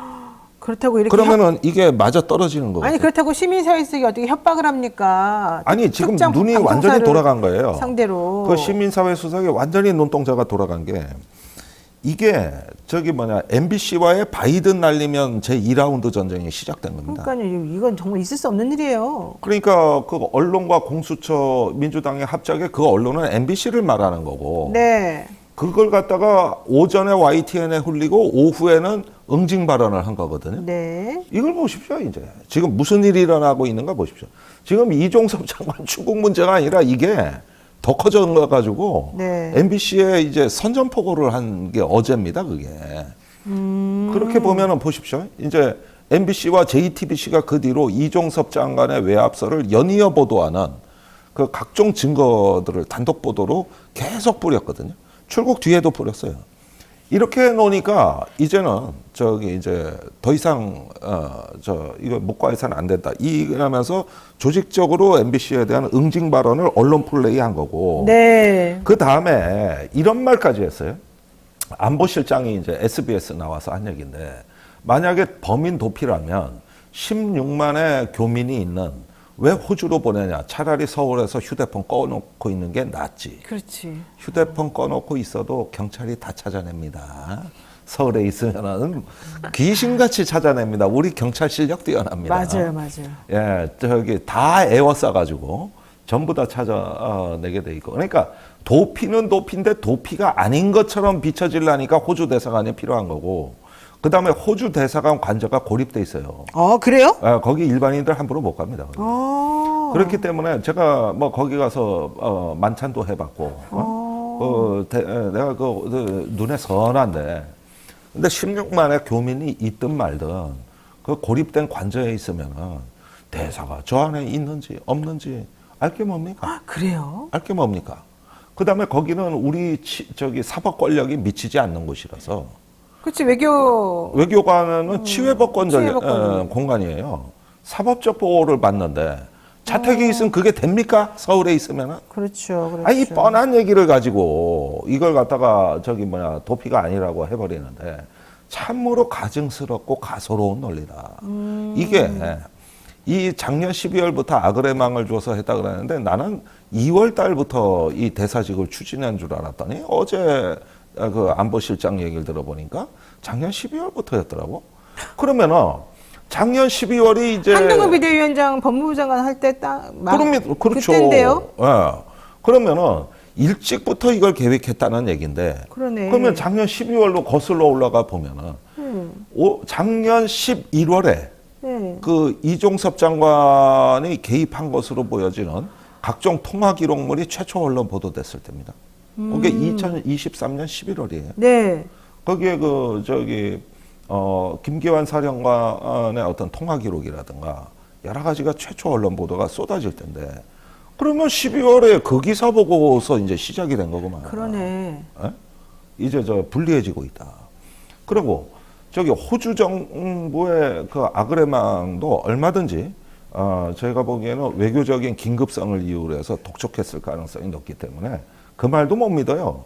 최근에 와서 해놓고 몰래 그것도 하다가 그러다가 한 언론에 이게 꼬리가 밟힌 거거든요. 그래서 출국 금지 문제라든가 호주 대사 내정 사실은 전부 언론에 특종 보도로 나갔어요. 네. 그러니까 이제 안 막아진다는 게 이게 숭숭 뚫린 거야. 이 그러네. 정부가 지금. 네, 그러네. 내부에서 곳곳에 내부 고발들이 지금 나오고 있는 거고 심지어 국방부 조사본부에서조차도 우리가 그 사건 안 받으려고 그랬다. 이런 증언까지 나왔거든요. 네. 지금 대통령 편이 없어요. 외교부, 법무부, 공수처, 국방부 조사본부까지 대통령 편이 없어요. 이거는 이제 맛이 간 사건. 어쨌든 안보실장은 수사 안 한 공수처가 잘못이지 이쪽이 뭐가 잘못이냐 이런 얘기까지 하고 나왔는데. 일부는 맞지. 자, 우리 둘이 김종대 의원하고 저하고 같이 가서 좀 그분 만나서 좀 모시고 올까요? 왜 그렇게 가셨냐? 좀 진실을 밝혀달라? 네. 그래서 진짜 내가 선대위원장만 안 맡으면 나 호주로 가고 싶어요. 그러니까 같이 한번 가요. 네, 가서 그 대사관저 내가 가서 잘 아니까. 네. 내가 거기 방문하겠다 내가. 그리고 이종섭 장관 나하고 얘기 좀 하자. 그래요. 이렇게 진짜 원래는 그 일을 제가 해야 되는 거예요. 맞습니다. 네. 자, 그래서 사람들이 요즘에 하는 얘기 중에 하나가 뭔지 아세요? 이종섭 잘 지켜야 된다. 이종섭 외국에 보내놓고 어떻게 될지 모른다. 사고 날 수도 있다. 우리가 조심히 지키자. 정말 좋아서 지키고 싶은 게 아니라 그 사람을 꼭 지켜야만 진실이 밝혀진다. 지키자. 이런 얘기들이 나온다니까요. 그러니까 지금도 이 사건을 총선 판에서 계속 키우고 있는 대통령실을 보면서 네. 지금까지 총선 관리를 나름대로 쫀득쫀득하게 해왔다고. 그렇군요. 그러다가 이게 터지니까 대통령 성정이 폭발하는 거예요, 이게. 알겠습니다. 네, 그 얘기 여기까지 하고 최근 여야 모두 총선 후보들의 설화로 골치가 아팠습니다. 그런데 그 중심에 있는 도태우, 정봉주 후보 어제 갑자기 모두 공천이 취소가 됐네요. 도태우 씨는 그렇게 많은 이상한 말들을 한 거가 이제 확인이 됐고 정봉주 후보는 아마도 조금 본인의 성격상 좀 약간 실수를 한 것 같겠죠 보이기도 합니다만 어쨌든 공천이 다 취소가 돼버렸어요. 어떻게 보십니까? 그러니까 어떻게 보면은 이거는 중도층과 수도권 선거를 고려한 그 조치였다고 보여집니다. 네. 도태우 후보는 대구 후보인데도 오히려 공천 취소하면 대구는 여론이 안 좋아지거든요. 이 그래요? 도태우 후보가. 근데 왜 이런 선택하느냐? 역시 총선에서 중도층과 수도권에서 밀린다는 판단에서 그랬던 것 같고 네. 이게 이제 공명 효과로 정봉주 후보에게까지 불똥이 튄 거예요. 근데 이러는 와중에서도 장해찬 후보는 그냥 놔뒀습니다. 왜 그래요? 장희찬은 그렇게 이상한 말 많이 했는데. 아니 이거 이 막말의 정도로 보면 훨씬 심해요. 그러니까요. 장해찬 후보가. 거기는 또 놔뒀어요. 그러니까 일단 꼬리 자르기 식이니까 그런 거예요. 제대로 하는 게 아니라. 그러는 와중에 어제 드디어 정우택 청주 상당 국민의힘 후보가 공천이 취소가 됐는데 이 건도 원래는 공천을 계속해서 돈 받은 거 객관적 증거가 없다고 밀어붙이던 판이었는데 객관적 증거 여기 있습니다 하고 지역의 충북인 뉴스라는 언론사에서 녹취록 83개를 까버렸어요. 83개나. 지금 그 회사 가면 메인 홈페이지가 전부 그 기사야. 아니 그러면 녹취록 1, 2, 3, 4 하고 그러면 이렇게. 그 사람들은 그렇게 막 뭘 주고받으면서 미래를 대비해서 다 녹음을 해놨다는 거예요? 그러니까 이거 되게 조심해야 되겠는데? 이 지역구에서 당선됐던 정정순 후보가 정점수 후보 당선됐었잖아요. 1년 만에 의원직을 잃은 게 밑에 회계 책임자가 모든 증거를 다 갖고 있다가 까버려서 날아간 거잖아요. 와 무섭다. 이게 연이어 일어나는 사건이잖아. 연이어서. 그러네. 그래서 지금 이거에다가 도태우, 정봉주, 이제 정우택에 이르기까지 지금도 이렇게 하루에 3명의 공천자가 날아갔습니다. 저는 제 기억으로는 없거든. 그러니까 이게 엄청나게 국민의힘에서도 이거 그대로 놔두면 악재다. 우리 좀 절박한데 이거 위험하다. 이렇게 그냥 우리가 밀고 나갈 수 있는 지금 한가로운 상황이 아니다. 이렇게 느꼈다는 거죠. 그렇습니다. 그러니까 지금 이종석 건도 그러고 제가 보기에는 한동훈 효과가 이제 여기서 거의 소멸돼 가고 있거든요. 그러네. 네. 그리고 이제 대통령 리스크가 다시 커졌어요. 이런 상황이 되다 보니까 이제는 뭡니까? 비상 응급 극약 처방이 그렇죠. 예, 이렇게 되는 것이죠. 자, 국민의힘 공천 둘러싼 작업범 중에 하나가 또 있습니다. 서울 중성동을 해서 하태경 의원을 꺾고 이해운 전 의원이 공천을 받은 걸로 나왔는데 하태경 의원이 끝까지 지금 추격해가지고 이거 나 인정 못한다 하면서 확인해 본 결과 이해운 의원실에서 전화 받고 이 당원들의 지지를 받을 때 50대는 이미 다 찼대요. 그 당원에 이렇게 지지하는 그 퍼센테이지 정할 때 당신 목소리 자신 있으면 20대인 척 하고서 좀 해봐요. 뭐 이런다든가 여러 가지 부정행위가 있었다는 게 지금 나오는 거예요. 그럼 그러다가 20대 또 그런 식으로 해서 다 잘 됐던 이제는 20대 마감됐으니까 30대, 40대라고 하면 아직 경선에 참여할 수 있다. 열심히 해봐라. 그러니까 연령대를 속여가지고 이미 다 투표를 한 사람들이 똑같이 또 막 10통씩 몇 통씩 막 또 하게 만들었다는 거잖아요. 이런 일이 원래 있어요. 이게 얼마 전에 민주당에서 터진 사건이에요. 민주당도 이랬어요? 예, 얼마 전에 녹취록이 나와가지고 그 상대 후보가 경선 중에 민주당 어떤 모 후보가 카톡방에 이렇게 시켰다는 게 그러니까 지금 이걸 잘 봐야 돼요. 이게 지금 네. 어떤 이게 하태경 의원의 문제제 이해운 전 의원의 문제만이 아니다 이 얘기예요? 나는 선거판 전반에 만연돼 있습니다. 어머나. 지금 이게 여론조사가 이제 선거를 결정하다 보니까 나는 이게 지금 하태경 의원이 이걸 계속 떠들잖아요. 그러면은 분명히 하태경 의원 얘기에 일리가 있어요. 분명히 더블 스코어 차이로. 처음에는. 예. 그러니까 이해운 의원이 20%대, 하태경 의원이 49%대였거든요. 네. 그래서 거의 더블 스코어 차로 앞서간 게 어떻게 뒤집혔냐. 근데 그 떨어진 그 차관인가 그분의 표가 다 갔다고 이해원 주장하잖아요. 후보한테 와서 제3 후보 표가 이해원 후보한테 왔다.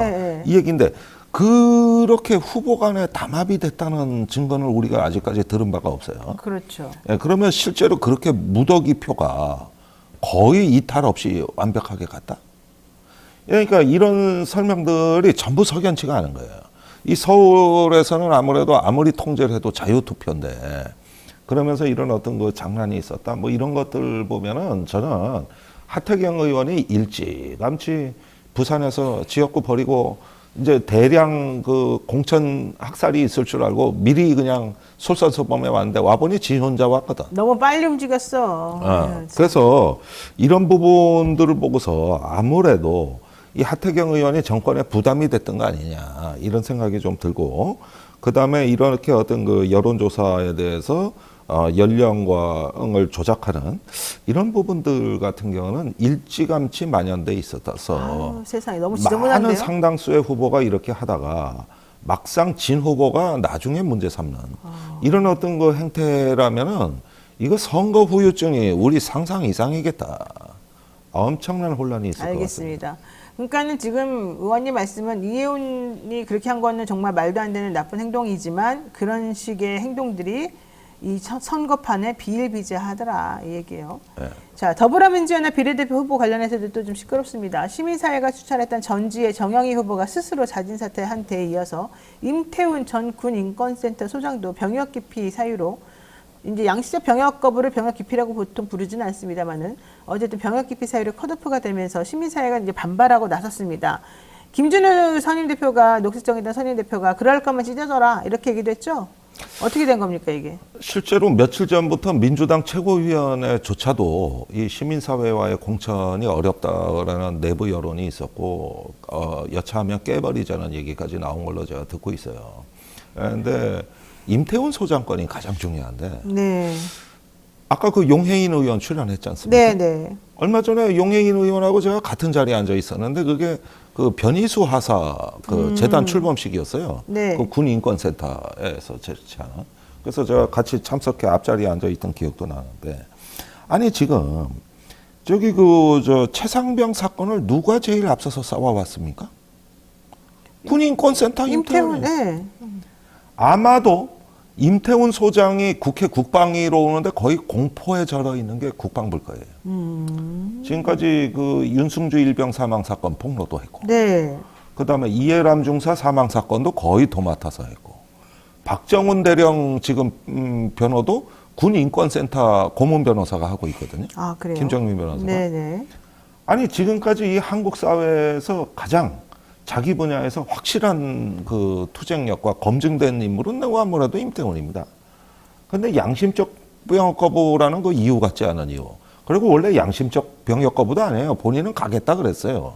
그런데 이제 성소수자에 대한 군내 형벌 조항 때문에 결국은 저 감옥행을 선택한 거지. 언제 병역이 필요했습니까? 사실 관계도 안 맞고. 그리고 시민사회가 절차적으로 다 한 거. 이게 국민 참여 그 여론 심사인단에서는 1등 했거든. 그리고 이제 나중에 배심원단에서 뒤집혀 2등 한 건데. 아니, 그러니까 무슨 이유냐는 거예요, 도대체가. 이게. 참내원. 이게. 군 인권센터의 이사도 맡고 계시죠? 운영위원 맡고 운영위원. 있습니다. 네. 그래서 팔이 안으로 굽는 얘기가 아니고, 제가 그 무수히 많은 윤승주 사건 이전부터 해가지고 거의 20년 가까이 군인권센터와 현장에서 만났거든요. 네, 알겠습니다. 그래서 이 부분은 재심 신청을 다시 제고해야 된다고 봐요. 네. 하나만 여쭤보고 지금 시간이 없어서 정리를 해야 될 것 같습니다. 김정은 북한 국무위원장이 신형 탱크를 공개하면서 직접 운전하는 모습을 공개하기도 하고요. 요즘 부쩍 자기가 힘이 있다, 우리는 이렇게 전투력을 가지고 있다라고 하는 걸 자꾸 보여주려는 그런 모습을 보이고 있어요. 그런데다가 푸틴 대통령이 지난 13일 날 인터뷰를 하면서 북한은 자체 해구단을 가지고 있고 우리한테 뭐 특별히 요구하고 있지도 않다 이런 주장을 합니다. 그러니까 이 얘기들을 전체적으로 생각해보면 종합해서 해보면 북한은 핵 보유국으로서 그만한 능력을 가지고 있으니 남한 너 좀 정신 차리고 조심해라 뭐 이런 뜻으로 좀 들리거든요. 맞나요? 제 해석이? 근데 사실상의 핵보유국이라는 뜻이고, 이건 사실상 핵보유국 인정해라. 네. 그다음에 이 평가는 우리 정부 평가와도 일치해요. 단지 지금 북한이 핵보유국이라는 법적 지위를 갖느냐에 대한 문제라고 할 수 있고, 제가 한 가지 말씀드리고 싶은 거는 북한 비핵화와 북한에 대한 어떤 초강경 발언을 하는 지금이 핵무장 속도가 제일 빠르다. 그러니까 맨날 북한 비핵화 얘기하면 할수록 핵 능력은 더 늘어나더라. 그렇죠. 그러니까 대화를 안 하고 외교를 안 하면서 북한에 대해 가지고 강경 발언하는 게 제일 쉬운 정치다. 네. 그리고 결과는 제일 나쁘다. 네. 그게 지금이다. 이 얘기 해드리고 싶어요. 그게 이제 저기 자유북진 정책을 얘기하는 김영호 통일부 장관한테 제가 해드리고 싶은 얘기예요. 네. 안보는 결과로 말하는 겁니다. 말이 선하고 과정이었더냐가 아니라 안보는 실패하면 너무나 그게 치명적이기 때문에 안보는 결과로 말해야 되는 거예요. 그런데 지금 나쁜 결과가 나오고 있잖아요. 굉장히 빠릅니다. 푸틴이 얘기한 건 실제로 본 거예요. 말로만 들었던 북한의 핵 능력 사실이다. 아이고, 이 얘기한 거예요. 무서운데요. 네, 더 빨라지고 있어요. 그래요. 할 수 없네요. 어쨌든 오늘 여기까지 해야 될 것 같고 우리가 좀 더 북한에 신경을 좀 더 써야 될 것 같고 좀 네. 지금 매우 위기 상황이다 이 말씀을 꼭 드려야 될 것 같습니다. 지금까지 김종대 전 의원과 이야기 함께 나눠봤습니다. 오늘 말씀 고맙습니다. 감사합니다. 네, 믿을 수 있다 더 착한 보험 말씀드리겠습니다. 건강보험, 차량보험을 더 저렴하게 만나보실 수 있는 전문 보험 클리닉 업체인데요. 가족이나 친척, 지인에게 묻지마 보험 가입하신 분들, 보험료가 적당한지 필요한 보장이 제대로 들어있는지 궁금할 때 꼭 점검 받아보시기 바랍니다. 예약만 하시면 전국 어디서든지 무료로 방문 상담도 가능합니다. 주저하지 말고 예약하시고요. 전화번호는 1644-1236, 1644-1236입니다. 만약에 영업시간 이외에 뭔가 물어보고 싶으시면 010-76하나들의-3303, 010-76하나들의-3303으로 연락하시면 될 것 같습니다. 자, 영치님분들 많은 관심 부탁드리고요. 노영희 뉴스인사이다. 저희가 오늘 준비한 내용 여기까지고요. 잠시 뒤에는 저 노반장이 진행하는 2부 뉴스인사 프라임이 진행이 됩니다. 뉴스인사 프라임은 이 채널에 계속 계시면 안 되고요. 나가가지고 따로 이 채널을 찾아야 됩니다. 오늘은 문희장 평론가와 알파고와 함께하는 세계와 K 코너가 준비되어 있습니다. 영친 여러분 어디 가지 마시고 저희 프로 찾아서 들어와 주시기 바랍니다. 고맙습니다.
우리아이 재단에서 뜻을 함께할 정기 후원자분들을 기다립니다. 우리아이 재단은 한반도 어린이를 위한 재단입니다. 배고픈 어린이들에게 영양 가득한 국수를 보내고 영유아 자폐 조기검사 지원, 베이비박스의 이유식 정기 배달, 중증장애 미취학 아동들을 지원하고 있습니다. 따뜻한 손길을 이어주는 분들께 우리아이 팔찌와 감사 선물을 드립니다. 지속적인 지원을 통해 더 많은 어린이들에게 도움을 줄 수 있도록 정기 후원자가 되어주세요. 후원 문의 02-2128-3344, 2128-3344. 네, 뉴스인사 프라임 시작하겠습니다. 뉴스인사 프라임은요, 유튜브 멤버십 회원에게 우선 서비스가 되죠. 유튜브 멤버십에 먼저 가입하시고 뉴스마트 무료 구독 신청을 해주시면 종이신문과 전자신문을 여러분들이 무료로 배달받으실 수 있고요. 그 외에도 저희가 홍보하고 있는 강화교동 통통쌀 16kg도 받으실 수 있습니다. 유튜브 멤버십에 가입하시고 뉴스마트 무료 구독 신청해 주시면 이 외에도 저희 뉴스마트에서 있는 여러 그 자회사들이라던가 뭐 그룹 계열사들의 활동이나 활약 같은 것들에 동참하실 수가 있습니다. 그리고 통통몰에서 판매되고 있는 물건들에 대해서 어느 정도 혜택도 있으니까 한번 가입해 주시면 좋겠습니다. 다양한 의견과 질문들 그리고 댓글 남겨주시면 저희가 방송 중에 또 열심히 반영해드리죠. 깊이 있는 고품격 시사대담 뉴스인사 프라임 지금부터 시작하겠습니다. 오늘은 금요일이고요. 금요일 순서는 세계와 K 시간입니다. 이 시간에는 세계 속의 한국, 우리가 알아야 될 세계 소식을 한번 알아보는 그런 시간인데요. 문희장 평론가 그리고 알파고 신하씨 기자 모시겠습니다. 두 분 어서 오십시오. 네, 안녕하세요. 안녕하십니까. 알파고 기자님, 네. 요즘 라마단 기간이라면서요? 네, 오늘은 5일째. 5일째? 사우디 달력으로 5일째, 동양 이제 말레이시아, 인도네시아로 4일째. 그거 좀 설명 좀 해주세요. 라마단이 뭐고, 그래서 그때는 뭘 어떻게 해야 되는 건지. 네, 라마단 기간이 음력으로 매년 이제 라마단이라는 달이 있어요. 그 음력에서 예를 들면 영어로 May, July 이렇게 하잖아요. 네. 이제 이슬람 달력으로 라마단이라는 달이 있는데 그 달 기간에는 낮에는 일출부터 일몰까지 물, 이제 음식 그런 것들을 안 하는 기간이에요. 아, 물도 못 먹어요? 예, 물도 안 먹고 이제 일몰이 되면 그때 물 드셔도 되고 음식 먹어도 되는데 이제 이것이 불쌍해 사람들 밥 안 먹어라고 이제 겉으로 그렇게 보이긴 한데 이제 무슬림들 입장에서는 이건 일종의 좀 약간 수행 기간 1년에 한 번 좀 어느 정도는 다 같이 우리는 좀 약간 수행하자. 왜냐면 개인이 수행하려고 하면 자꾸 좀 주변 뭐 직장도 다니고 주변 사람들 눈빛도 있긴 한데 근데 다 같이 하니까 나도 원래 하려고 했었는데 같이 하고 이런 분위기가 되는 거예요. 그리고 또 위가 좀 약간 쉬어야 되잖아요. 매일매일 음식이 3번이나 들어갔는데 이제 라마단 기간 동안에는 음식이 한 번 들어가니까 위도 좀 약간 쉬고 좀 몸이 다시 한번 리셋 받을 수 있는 기간이라고 생각해요. 라마단이라는 걸 제가 찾아봤더니 이슬람력으로 제9월을 네, 의미하고 이슬람교에서 코란이 게시된 달이라고 해서 이 한 달 동안에는 교도들이 해가 뜰 때부터 질 때까지 모든 음식과 흡연, 성교 따위를 금한다. 그러면서 이제 의식을 치르는 건데요. 이게 3월 10일부터 4월 9일까지랍니다. 그러니까 매년 10일 앞당겨. 왜냐면 이슬람 달력에는 윤달 없어요. 한국은 윤달이 있잖아요. 그렇죠. 3년에 한 번씩 다시 앞에 당기긴 한데 그런 거 없으니까 33년에 한 번씩 라마단이 이렇게 1년을 이렇게 한 바퀴 돌고 와요.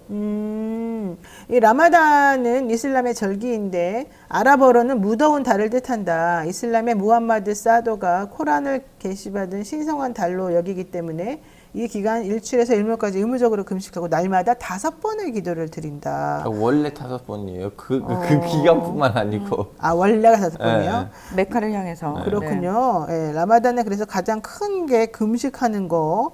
근데 이때 또 예외도 좀 있긴 있다고 그러는 노인이나 환자, 임산부. 물론이지. 지금 다 할 수가 없어요. 그렇죠. 일단은 노인은 할 수가 없고 여행자 예를 들면 어디에 출장 나가 있는 사람도 이제 못하고. 그날만 안 하는 거고 그리고 이제 여성분들 좀 약간 그 특별한 기간이 있거나 아니면 그 임신하는 상황이라면 또 안 하는 거고 그리고 또 아이들도 안 하는 거예요. 아이들도 안 하고. 네. 이제 그런 걸 지금 지키고 계시다는 거죠, 우리 알파고 씨가? 저는 초등학교 때부터 해왔기 때문에 몸의 디폴트로 지금 들어가 있어요. 지금 라마단 기간에 수행을 하고 있다. 예. 좀 뭔가 얼굴이 투명해지고 멋있어 보입니다. 그래서 오늘은 애드립 잘 안 나올 수도 있어요.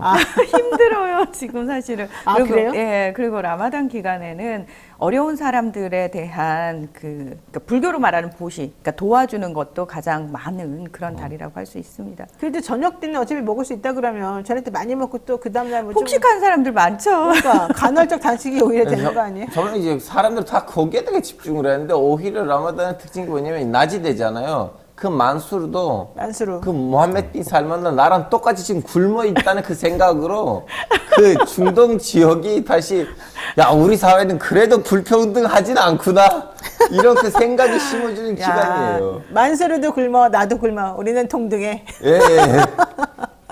알겠습니다. 자, 네. 오늘 또 아주 사적인 이 만수르를 지금 잘 지키고 있는 이 우리의 알파고 신혜씨 기자의 개인적인 얘기를 한번 들어봤습니다. 나는 만수르랑 똑같다. 이러면서 지금 행복해하고 있다는 거예요. 우리는 커피로 똑같은 걸 느끼잖아요. 예, 뭐 재벌이나 우리나 마시는 커피 그래도 똑같다. 아니에요. 스타벅스는 우리 못 가요. 아, 최근에 저희가 깨달았죠. 특히 경동시장에 있는 스타벅스는 못 가요. 네, 거기는 못 갈 것 같습니다. 자, 이 질문 해보겠습니다. 오늘은 외신을 통해서 본 우리나라부터 살펴볼 건데요. 먼저 스웨덴 연구기관에서 우리나라의 정치 상황을 독재화로 가고 있다.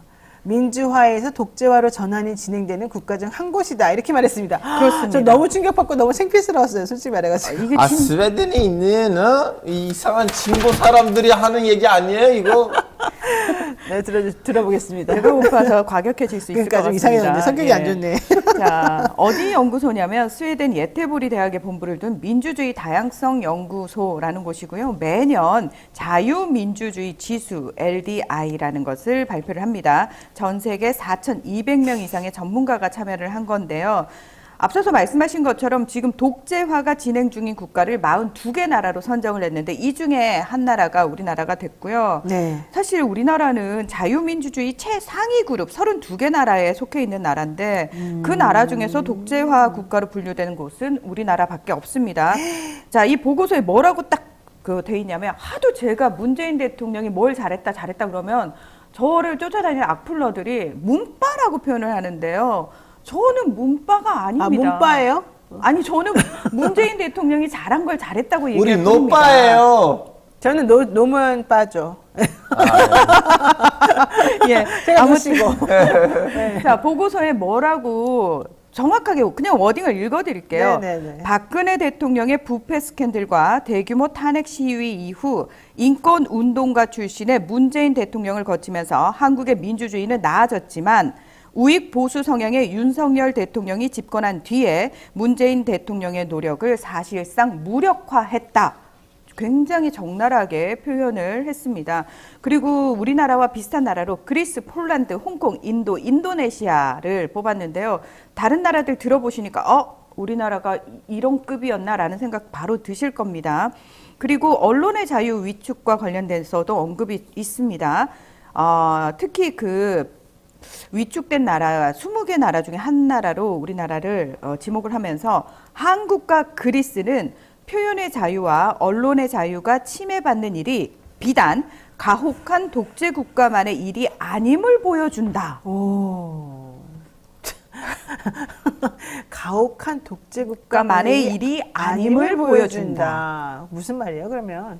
뭘 보여주는 거예요? 그러니까 다시 말해서 독재 국가에서만 표현의 자유나 언론의 자유가 위축된다고 우리가 흔히 생각하기 쉽지만 민주주의 국가인 한국에서도 이런 일이 벌어지고 있다. 그럼 왜 그렇게 벌어지냐를 따져야지. 결국 민주화가 제대로 안 되고 있다. 이런 뜻 아니겠습니까? 그럼 이거 예전에 한국이 12위까지 올라간 적이 있었거든요. 근데 그 12위까지 올라갔을 때 그 위에 있는 11개 국가는 다 코딱지만한 인구가 얼마 안 되는 나라들이거든요. 사실 민주주의는 인구가 많아지면 많아질수록 힘들어지는 그런 일인데 5천만 명의 인구로 12위가 됐다는 것은 한국은 사실상 어떻게 보면 민주주의 1위로 봐야 되는 그런 거였는데 지금 살짝 좀 약간 떨어졌죠. 네. 사람이 좀 달려가다가 팔이 좀 약간 무너져서 좀 사실 그렇게 넘어지고 옆에 있는 나라들이 지나갈 수도 있는데 그렇게 표현하지 마세요. 2019년 18위, 2020년부터 21년 17위까지 올라갔었습니다. 그리고 2022년에 28위, 그리고 지금 47위인데요.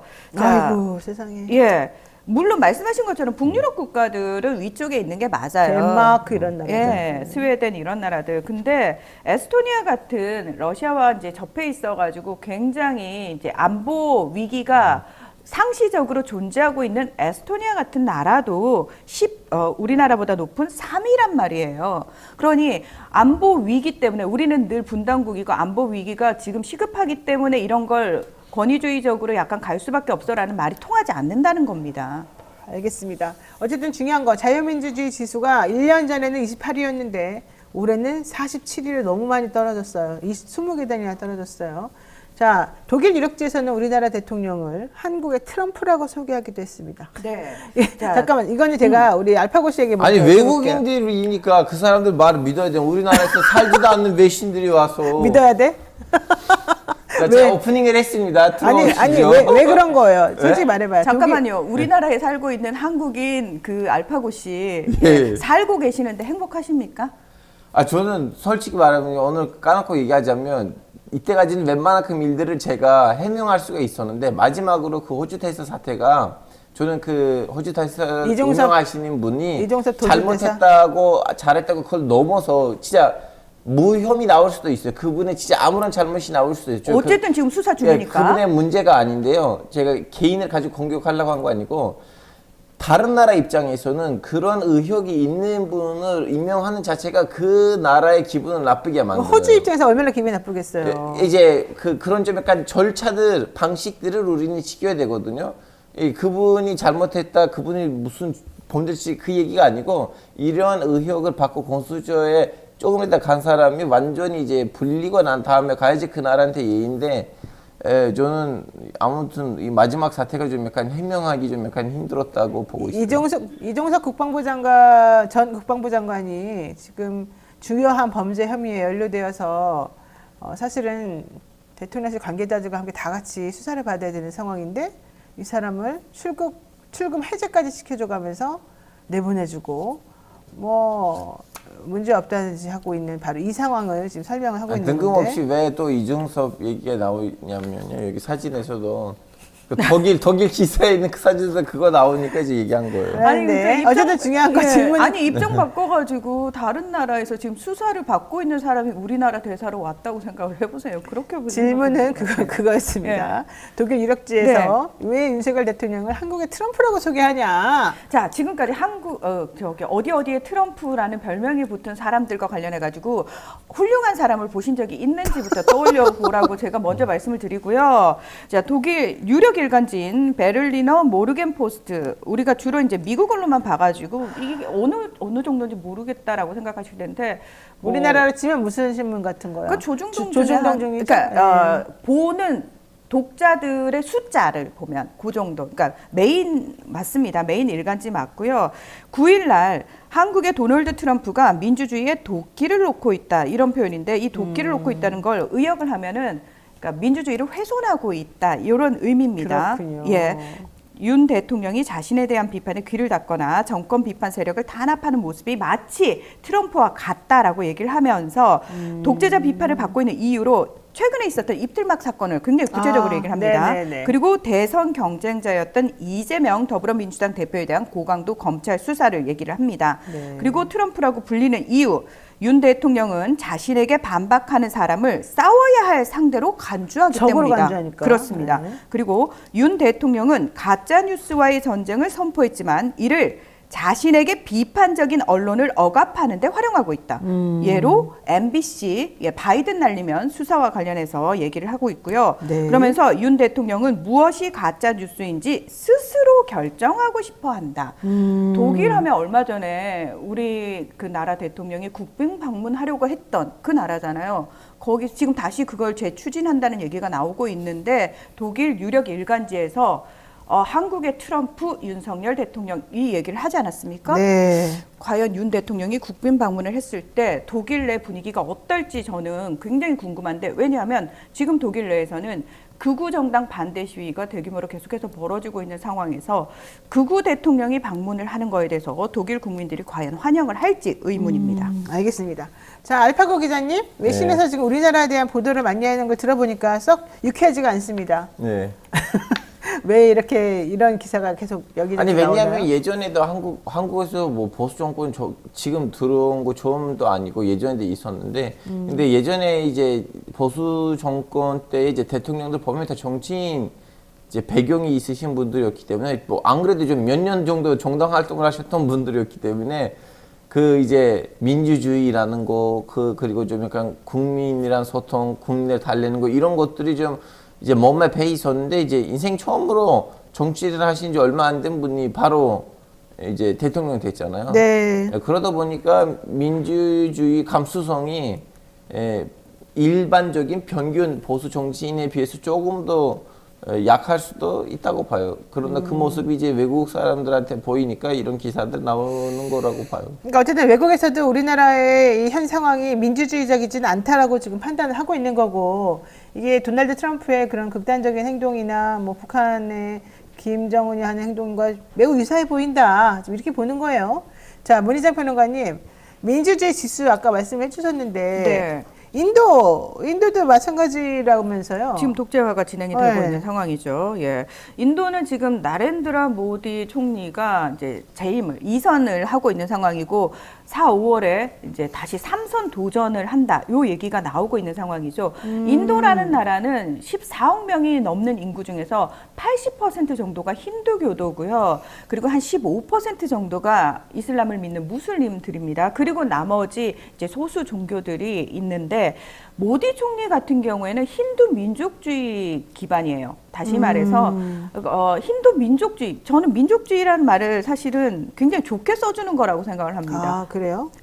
무슨 얘기냐면은 모디 총리는 힌두교도들을 우대하는 정책. 이거 힌두교도들을 우대한다는 건 다시 말해서 나머지 종교를 굉장히 차별하는 정책. 그래서 힌두교도들과 지금 무슬림들 사이에 굉장히 많은 다툼, 갈등 이게 모디 총리 들어서 가지고 굉장히 비일비재해지고 있는 상황에서 최근 들어서 그 시민권법 개정안이 통과가 됐는데요.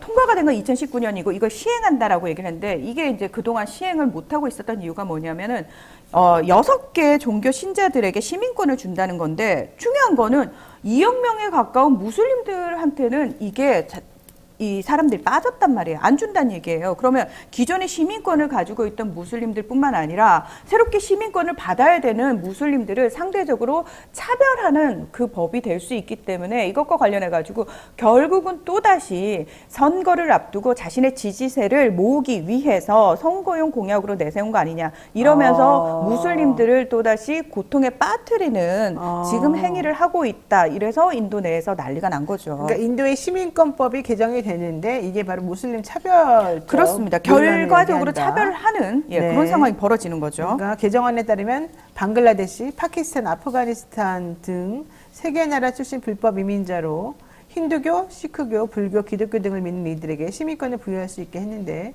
여기에 이슬람이 빠졌어요. 이슬람교도가 빠져 있어서 인도에 정착해서 살아온 무슬림 불법 이민자들의 삶이 공경에 빠질 수 있기 때문이다. 알파고 기자는 여기 할 말이 있을 것 같아요. 저는 저 얼마 전에 작년 인도 갔다 왔었는데 거기 이제 미조람 출신 애들이랑 만났는데 걔네들 동네에서도 그 동네는 미조람이라는 동네는 죄다 기독교예요. 근데 주변 동네들에서 이제 힌두교 애들도 오는데 원래 미조람이 그리고 그 동네는 인도 안에 들어갈까 말까 하다가 막판에 이제 인도에 들어가는 인도 연합 안에 들어갔던 지역인데 거기서도 지금 그 많은 좀 약간 중돌 사태들이 일어나고 있거든요. 기독교 신자들하고 그 힌두교 신자들 사이에 원래 이 법이 만들려고 하다가 힌두교만 넣으려고 하다가 근데 이제 미조람하고 그 주변에서 기독교 신자들이 지금 힘들어하고 있고 그리고 판잡에 가시면 시키그 애들이 지금 맨날 시위 제가 유럽에 갔을 때도 비엔나에서 시키그 애들이 모디 총리를 비판하고 있었거든요. 시크 교도들은 머리에 이렇게 터번을 쓰고 맞아요. 다니고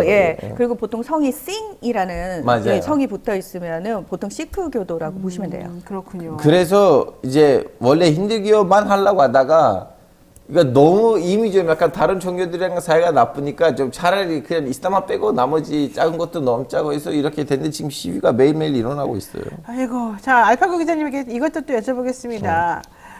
IT 예. 제일 가난하다고 알려져 있기도 하고 그런데도 계속 지진 피해 같은 거는 계속해서 나고 우리도 구호 물품 같은 거 많이 보내고 그랬었습니다. 근데 이 IT의 아리엘 앙리 총리 결국 사임을 해버렸다요? 왜 그런 겁니까? 저는 IT 출신 코미디언 친구가 있었는데 이 말 했거든요.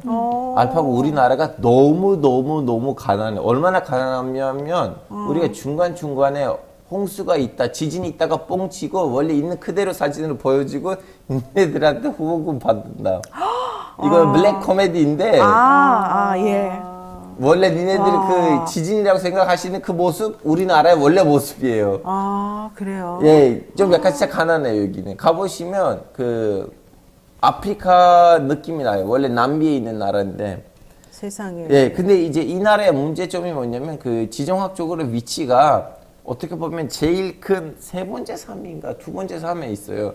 히스파니올라이라는 섬인데 그 섬에 이제 서쪽에는 하이티가 있고 동쪽에는 도미니카 있는데 도미니카를 이제 스페인 애들이 식민지 있고 하이티를 프랑스 애들이 이제 식민지를 했었는데 제일 먼저 세계 역사상에 너희들이 반란을 일으켜 나라를 만든 건 하이티예요. 그래서 그 하이티가 거기서 이제 나라를 만들고 난 다음에 유럽을 갔다 왔다 하는 서양 국가들을 좀 이렇게 불편하게 만들었죠. 그래서 서양 국가들이 야 그러면 너 우리를 건들리지 마. 그럼 어떻게 할까? 너네 그러면 노예법 폐지해. 하면서 그 하이티 혁명이 어떻게 보면 노예가 없어지는 데 있어서 도움이 됐던 나라인데 이 나라가 어느 순간부터는 꼬였어요. 왜 꼬이냐면 미국이 거기서 어떤 그 가문을 밀어줬거든요. 그래서 세습으로 갔다가 너무 많이 이제 악질을 하니까 이제 그 가문도 무너졌어요, 결론적으로. 그 이후로부터는 IT는 그 안 잡혀요. 미국이 여러 번 여기에다가 개입했던 나라이거든요. 군사도 보냈던 나라인데 그러다 보니까 지금은 그 뭐라 해야 돼? 그 중심이 빠졌기 때문에 나라는 자꾸 이렇게 누가 이제 거기에 그 대통령 되면 암살당해요. 이거 전 대통령이 암살당했거든요. 갱탄들한테. 네. 그래서 지금도 새로 대통령. 조본엘 모이즈 대통령이었죠? 맞아. 2021년 7월에. 지금도 앙리 총리가 정권을 잡았지만 거기 있는 이미 이제 좀 약간 갱탄들의 부리가 너무 좀 약간 자리를 잡아가지고 마음에 안 들면 야 너 나가 이러는 상황이에요. 아니 어떻게 갱단이 총리의 즉각사임을 요구하고 경찰서나 교도소 이런 것들을 습격하고 무정부상 이 갱단 지도자는 경찰 출신이에요. 아 그래요? 예, 오랫동안 경찰에서 간부였고요. 무서워. 근데 이제 문제가 뭐냐면 지금 보세요. 여기 지금 하이티가 난리죠. 네네. 예멘도 난리예요. 이스라엘 하마스도 난리예요. 미국이 옛날에는 우리는 뭐 경찰이다 뭐 이런 문제들을 우리가 없애겠다고 했는데 미국이 지금 그 앞에 있는 나라도 지금 아무것도 못 하고 있어요. 아니 근데 어쨌든 앙리 총리 사임했다고 쳐요. 원래 미국도 그런 걸 원하지 않았었나? 근데 어쨌든 그랬는데 문제는 그로 인해서 해결되는 문제가 없다는 거 아니겠습니까? 그 사람이 사임하고 난 다음에 그럼 어떻게 하겠다는 거예요? 아니 새로운 사람이 나와도 이제는 그 갱탄들 못 눈치를 봐야 돼요. 한다니까요. 그러니까 이게 해결이 안 되는 거잖아요. 그래서 앙리 총리가 사실은 그 국제 사회를 향해서 제발 그 외부에서 군인들 좀 보내달라고 얘기를 했지만 유엔이나 국제사회가 선뜻 응할 수 없는 이유가 뭐냐면 2005년부터 2017년까지 유엔 평화유지군이 IT에 상주를 했었습니다. 그런데 그 과정에서 여성과 아동에 대한 강간 문제부터 시작해서 그 평화유지군들의 어떤 비리 문제 이런 걸로 인해 가지고 IT 국민들 입장에서는 유엔 평화유지군도 못 믿겠다가 돼버린 거예요. 이 상황에서 아프리카의 케냐가 우리 1000명의 국제경찰 파견해 줄 수 있어라고 얘기를 한 거예요. 왜? 다른 나라들은 거기 보낼 생각을 아예 안 하니까 케냐 입장에서는 돈이 필요한데 미국이 1,100억 원 정도 지원해 주겠다라고 얘기를 했거든요. 그러니까 케냐가 저야 하는데 케냐 내부에서 무슨 얘기냐. 지금 케냐 경찰은 사실 내부적으로도 무자비한 진압으로 유명할 뿐만 아니라 법적으로 파견을 할 권한이 없어라고 얘기를 했거든요. 그래서 앙리 총리가 1일 날 케냐를 갔어요. 그래서 협정을 체결했어요. 중요한 거는 이 갱단이 우리 앙리 싫어 라고 얘기를 했는데 앙리가 계속 나 총리 계속 할 거야 라고 고집을 피우는 과정에서 앙리를 못 들어오게 한 거예요. 공항 장악하고. 그래서 지금 푸에르토리코에 있거든요. 앙리 총리는 못 들어가고 거기서 사임을 발표를 한 겁니다. 그래서 지금 IT는 국제사회도 손을 댈 수 없는 상황이고요. 아이고. 중남미에서는 일반적으로 범죄 카르텔이 정부군의 군대보다 훨씬 많은 무장을 하고 있어요. 왜? 마약이라든지 이런 걸 통해 가지고 또 강간, 인신매매 이런 걸 통해 가지고 납치, 인신매매 이런 걸 통해서 엄청나게 돈을 많이 모았단 말이에요. 그래서 그 많은 자금으로 미국산 무기 다 구매해 가지고 일정 지역을 통제하고 있는데 지금 IT의 깽단 9개가 연합해 가지고 거의 IT의 80%를 장악을 한 상황입니다. 그래서 지금 그걸 다른 나라가 들어가서 뭔가를 해준다? 불가능한 상황이라는 좋습니다. 거죠. 또 이 얘기를 해보겠습니다. 미국 국가정보국에서 북한의 김정은하고 이스라엘의 네타냐후 총리를 같이 언급을 했다. 그러면서 이 연례 위협 평가 보고서라고 하는 게 있는데 북한 지도자 김정은은 미국과 그 동맹들을 위협하는 핵과 재래식 군사력을 추구할 것이다. 이렇게 얘기를 했다는 거죠. 근데 또 푸틴 같은 경우에는 북한의 실질적인 핵을 가지고 있는 나라니까 인정해줘야 된다. 또 이제 이렇게 얘기를 하고 있고. 이걸 보게 되면은 이 북한의 이 위치, 북한의 핵 보유국으로서의 그런 상황을 되게 심각하게 지금 바라보면서 앞으로 어떻게 될 것인가 걱정하고 있는 모습이 지금 보이거든요. 선생님 사실은 이거 지금 그 북한 자체가 최근에 와서 좀 더 심각해진 거 뭐냐면 네. 이제 다른 주류 언론들에서 이제 요즘 이제 북한이 러시아에다가 무기를 제공했잖아요. 그걸 좀 우습게 보는 기사들이 나오더라고요. 뭐 이제 절반도 안 된다고 그래도. 이제 북한이 이제 무기를 줬는데 러시아 사람들 그걸 쓰려고 하다가 망가졌다. 그러니까. 근데 얼마 전에 기사가 나왔는데 그 예멘이 그 이란으로부터 받았던 극초음속 미사일들을 예멘이 와서 자기네끼리 개조했다는 거예요. 그래서 지금 예멘에 있는 그 슬래퍼만 신고 다니는 그런 애들도 그걸 개발했다면 북한 같은 나라에서는 더더욱 그런 개발들이 잘하겠죠. 예. 예. 그래서 좀 약간 이 북한 문제를 너무 많이 폄하시킨다 일부러. 좀 무시하면 안 될 것 같고 오히려 좀 병화 프로세스를 가야 되고 그리고 이제 왜 러시아는 이런 식으로 밀어붙이냐면 지금 러시아 우크라이나 전쟁에서 제일 위급한 거 뭐냐면 무기예요. 특히 좀 약간 미사일하고 이제 탱크에다가 넣어야 되는 그 포탄. 탱크, 포탄인데. 포탄. 근데 러시아는 지금 유엔 안보리 제재에서 나왔던 그 결의안을 반대하면서 가지고 왔는데 이건 장기적으로는 문제를 일으킬 것 같아서 그러면 경제 제재를 우리는 무효시켜야 돼요. 그러면 북한의 핵을 인정을 해야 되는 상황이 되는 거예요. 어쨌든 자 북한에 대해서는 또 그렇게 하고 있고 네타냐후 총리에 대해서는 네. 좀 있으면 실각할 거다.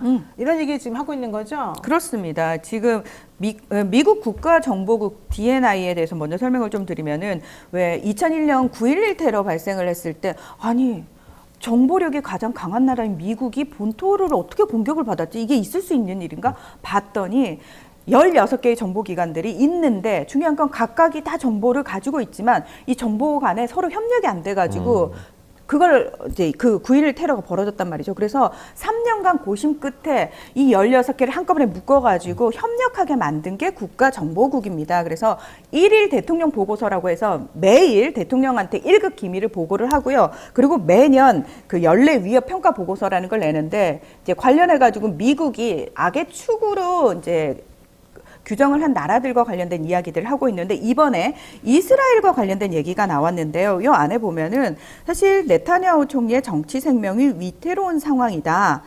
네타냐후의 통치 능력에 대한 불신이 전쟁 전부터 높은 수준이었고 전쟁 이후에도 내부적으로 더 깊어지고 있다라고 얘기를 하면서 앞으로 이스라엘에서 네타냐후 총리의 사임과 새로운 선거를 요구하는 대규모 시위가 벌어질 것이다. 이거는 뭐냐면요. 지금 바이든 행정부가 네타냐후를 향해서 그냥 공식적으로 경고를 보낸 겁니다. 기존에 이스라엘을 미국이 통제하지 못하는 인상을 계속해서 보여주는 게 굉장히 심각한 문제로 지적이 되어 왔는데 이게 바이든이 대선에서 승리하지 못할 큰 요인으로까지 이제 번지고 있는 상황에서 바이든은 어떻게든 이걸 제압을 해야 되는데 지금 민주당 상원의 1인자인 척 슈머 원내대표조차도 네타냐후는 평화의 장애물이다 이러면서 선거를 통해서 교체해야 된다라고까지 얘기를 했어요. 이건 뭐다? 이전에 베니 간츠라고 해서 네타냐후의 라이벌을 미국으로 불러들였잖아요. 네. 이래도 네타냐후 우리 말 안 들을 거야? 근데 네타냐후는 본인의 권력을 유지하기 위해서 계속 전쟁을 해야 되는 거예요. 고집 안 꺾는단 말이에요. 그러니까 미국이 최후의 수단으로 정보 공개가 이렇게 나왔어. 정보 보고서 자체가 이렇게 나왔어. 그래서 너가 굉장히 위험한 거야 라고 얘기를 하는 건데 이건 바이든이 이스라엘을 지지해서 바이든의 외교 정책이 잘못됐다라는 걸 어쨌든 그 부담을 좀 덜어주기 위한 것도 있고 또 하나 이스라엘은 어쨌든 미국과 운명 공동체이기 때문에 미국을 이끌어가고 있는 세력인 유대 자본하고 결별할 수가 없어요. 그래서 공식적으로 이스라엘 지지를 포기할 수가 없는 상황에서 책임을 누군가에게 물어야 되잖아요. 그러면 이건 이스라엘 책임이야가 아니라 이건 네타냐후라는 통치 능력이 없는 총리의 책임이야로 몰아가려는 프레임을 짠 거죠. 자, 어쨌든 그러니까 네타냐후 지금 여러 가지로 힘든 상황에서 할 수 있는 게 결국 전쟁을 더 세게 해보겠다. 그래서 하마스 공격 의지를 더 강하게 하겠다. 이렇게 좀 얘기를 하고 있다는 거거든요. 근데 이렇게 되면은 미국 바이든도 난 너랑은 도저히 손 못 잡겠어. 우리 손절하자. 이렇게 나올 수밖에 없는 거 아니에요? 손절할 수가 없어요. 할 수 없어요. 방금 전에 평론가님 말씀하셨잖아요. 손절할 수 없어요. 그 돈 때문에? 유대 자본 때문에? 아니 돈뿐만 아닐 거예요. 다른 것들도 있는데. 그래서 네타냐후는 버티는 게 뭐냐면 트럼프하고는 관계가 되게 좋았거든요. 네타냐후도 사실 이스라엘의 트럼프라고는 약간 그런 성향, 둘이 쿵짝이 잘 맞았으니까 네타냐후 입장에서는 저 바이든만 지나가면 된다. 트럼프가 돌아오면 다시 나한테 힘이 실릴 수 있다. 근데 안 그럴 것 같은데 트럼프는 전쟁 싫어하지 않나요? 아니요. 좋아요? 무기 때문에? 근데 선배님 이것도 있어요. 사실 트럼프 오면 트럼프 어떤 일을 저지를 거를 우리가 알 수가 없거든요. 트럼프는 동시에도 예측이 안 되니까. 트럼프는 동시에 모하메드 빈 살만이라는 사이가 좋고 모하메드 빈 살만 시절 때는 돈을 많이 벌게끔 했거든요. 미국에 있는 자본가들을 그렇죠. 사우디를 통해서 이제 무기도 판매를 많이 했고 모하메드 빈 살만한테. 그래서 지금 사우디 언론으로 보니까 원래 이 전쟁이 터지기 전에는 사우디는 이제 이스라엘이랑 수교하려고 하다가 지금 매일매일 이스라엘 까는 기사들 나올 수밖에 없고 그리고 사람들 지금 죽고 있거든요. 라마단 기간인데도. 하여튼 이제 이걸 보는 사우디는 이스라엘은 친해질 수가 없는데 이걸 가지고 트럼프는 모하메드 빈 살만의 그 따끈따끈한 너무나 따뜻한 톤인가 아니면 이스라엘에 좀 꼬인 톤인가라고 했을 때는 트럼프는 좀 약간 헤맬 거라는 예측들도 있어요. 그런데 또 이 상황에서 프란치스코 교황이 평화를 위한 협상을 종용했는데 잘 안 되고 있다. 지금 이런 얘기가 있어요. 이건 왜 그러는 거예요, 그러면? 교황이 이 스위스 공영방송하고 인터뷰를 했는데 이 과정에서 이제 우크라이나 전쟁과 관련해가지고 백기를 들고 협상할 용기가 있는 사람이 가장 강한 사람이라고 믿는다. 상황이 더 나빠지기 전에 협상하는 것을 빨리 걱정하지 마라. 정리해달라. 이렇게 얘기를 하니까 네. 우크라이나뿐만 아니라 지금 러시아와 척을 지고 있는 폴란드 그리고 발트 3국에서 이제 발끈한 거예요. 교황은 왜 항상 러시아 편만 드냐.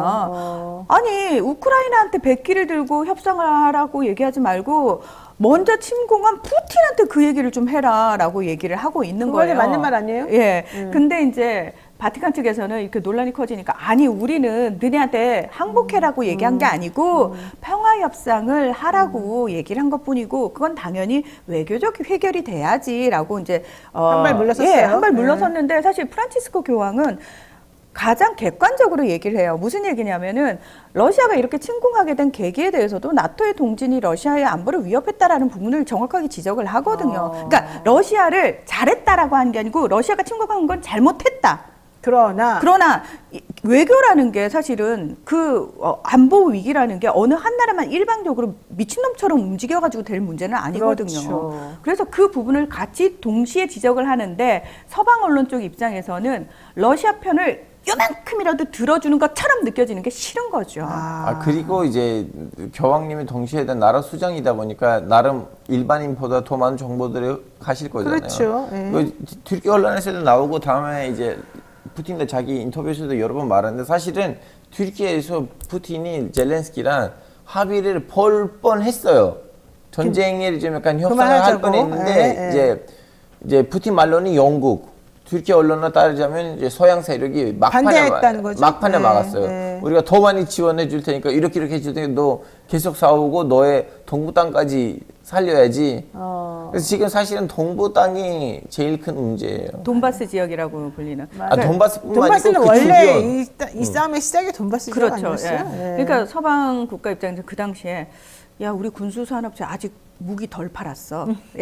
이렇게 된 정말 무기 때문에 진짜 이렇게 하면 안 됩니다. 죽어가는 안타까운 생명들, 무고한 생명들을 생각하십시오. 전 너무 끔찍하고 가슴이 아픈데 빨리 해결됐으면 좋겠습니다. 네, 오늘 여기까지 들어봐야 될 것 같습니다. 문희장 평론가 그리고 알파고 기자 오늘 말씀 고맙습니다. 네, 고맙습니다. 감사합니다. 알파고 기자는 특히 라마단 잘 네. 하시기 바랍니다. 네, 저희가 준비한 내용 여기까지고요. 뉴스인사이더 프라임 잘 보셨으면 잘 봤다고 좀 얘기 해주시고요. 생방송 라이브 끝나고 저희 하루 지나면 그 다음날, 그러니까 그날 저녁부터 이게 풀리니까 유료 멤버십 회원 가입 안 하신 분들도 많이 시청해 주시기 바랍니다. 그리고 저희 지금 39.9만인데요. 저희 구독자 40만 되기를 염원하고 있습니다. 여러분들 주말 동안 많이 보시고 다음 주 월요일에는 40만 넘은 상황에서 우리 파티를 해요. 박수 파티. 자, 주말 동안 또 행복한 시간 보내시고 저는 다음 주 월요일 날 뵙겠습니다. 고맙습니다.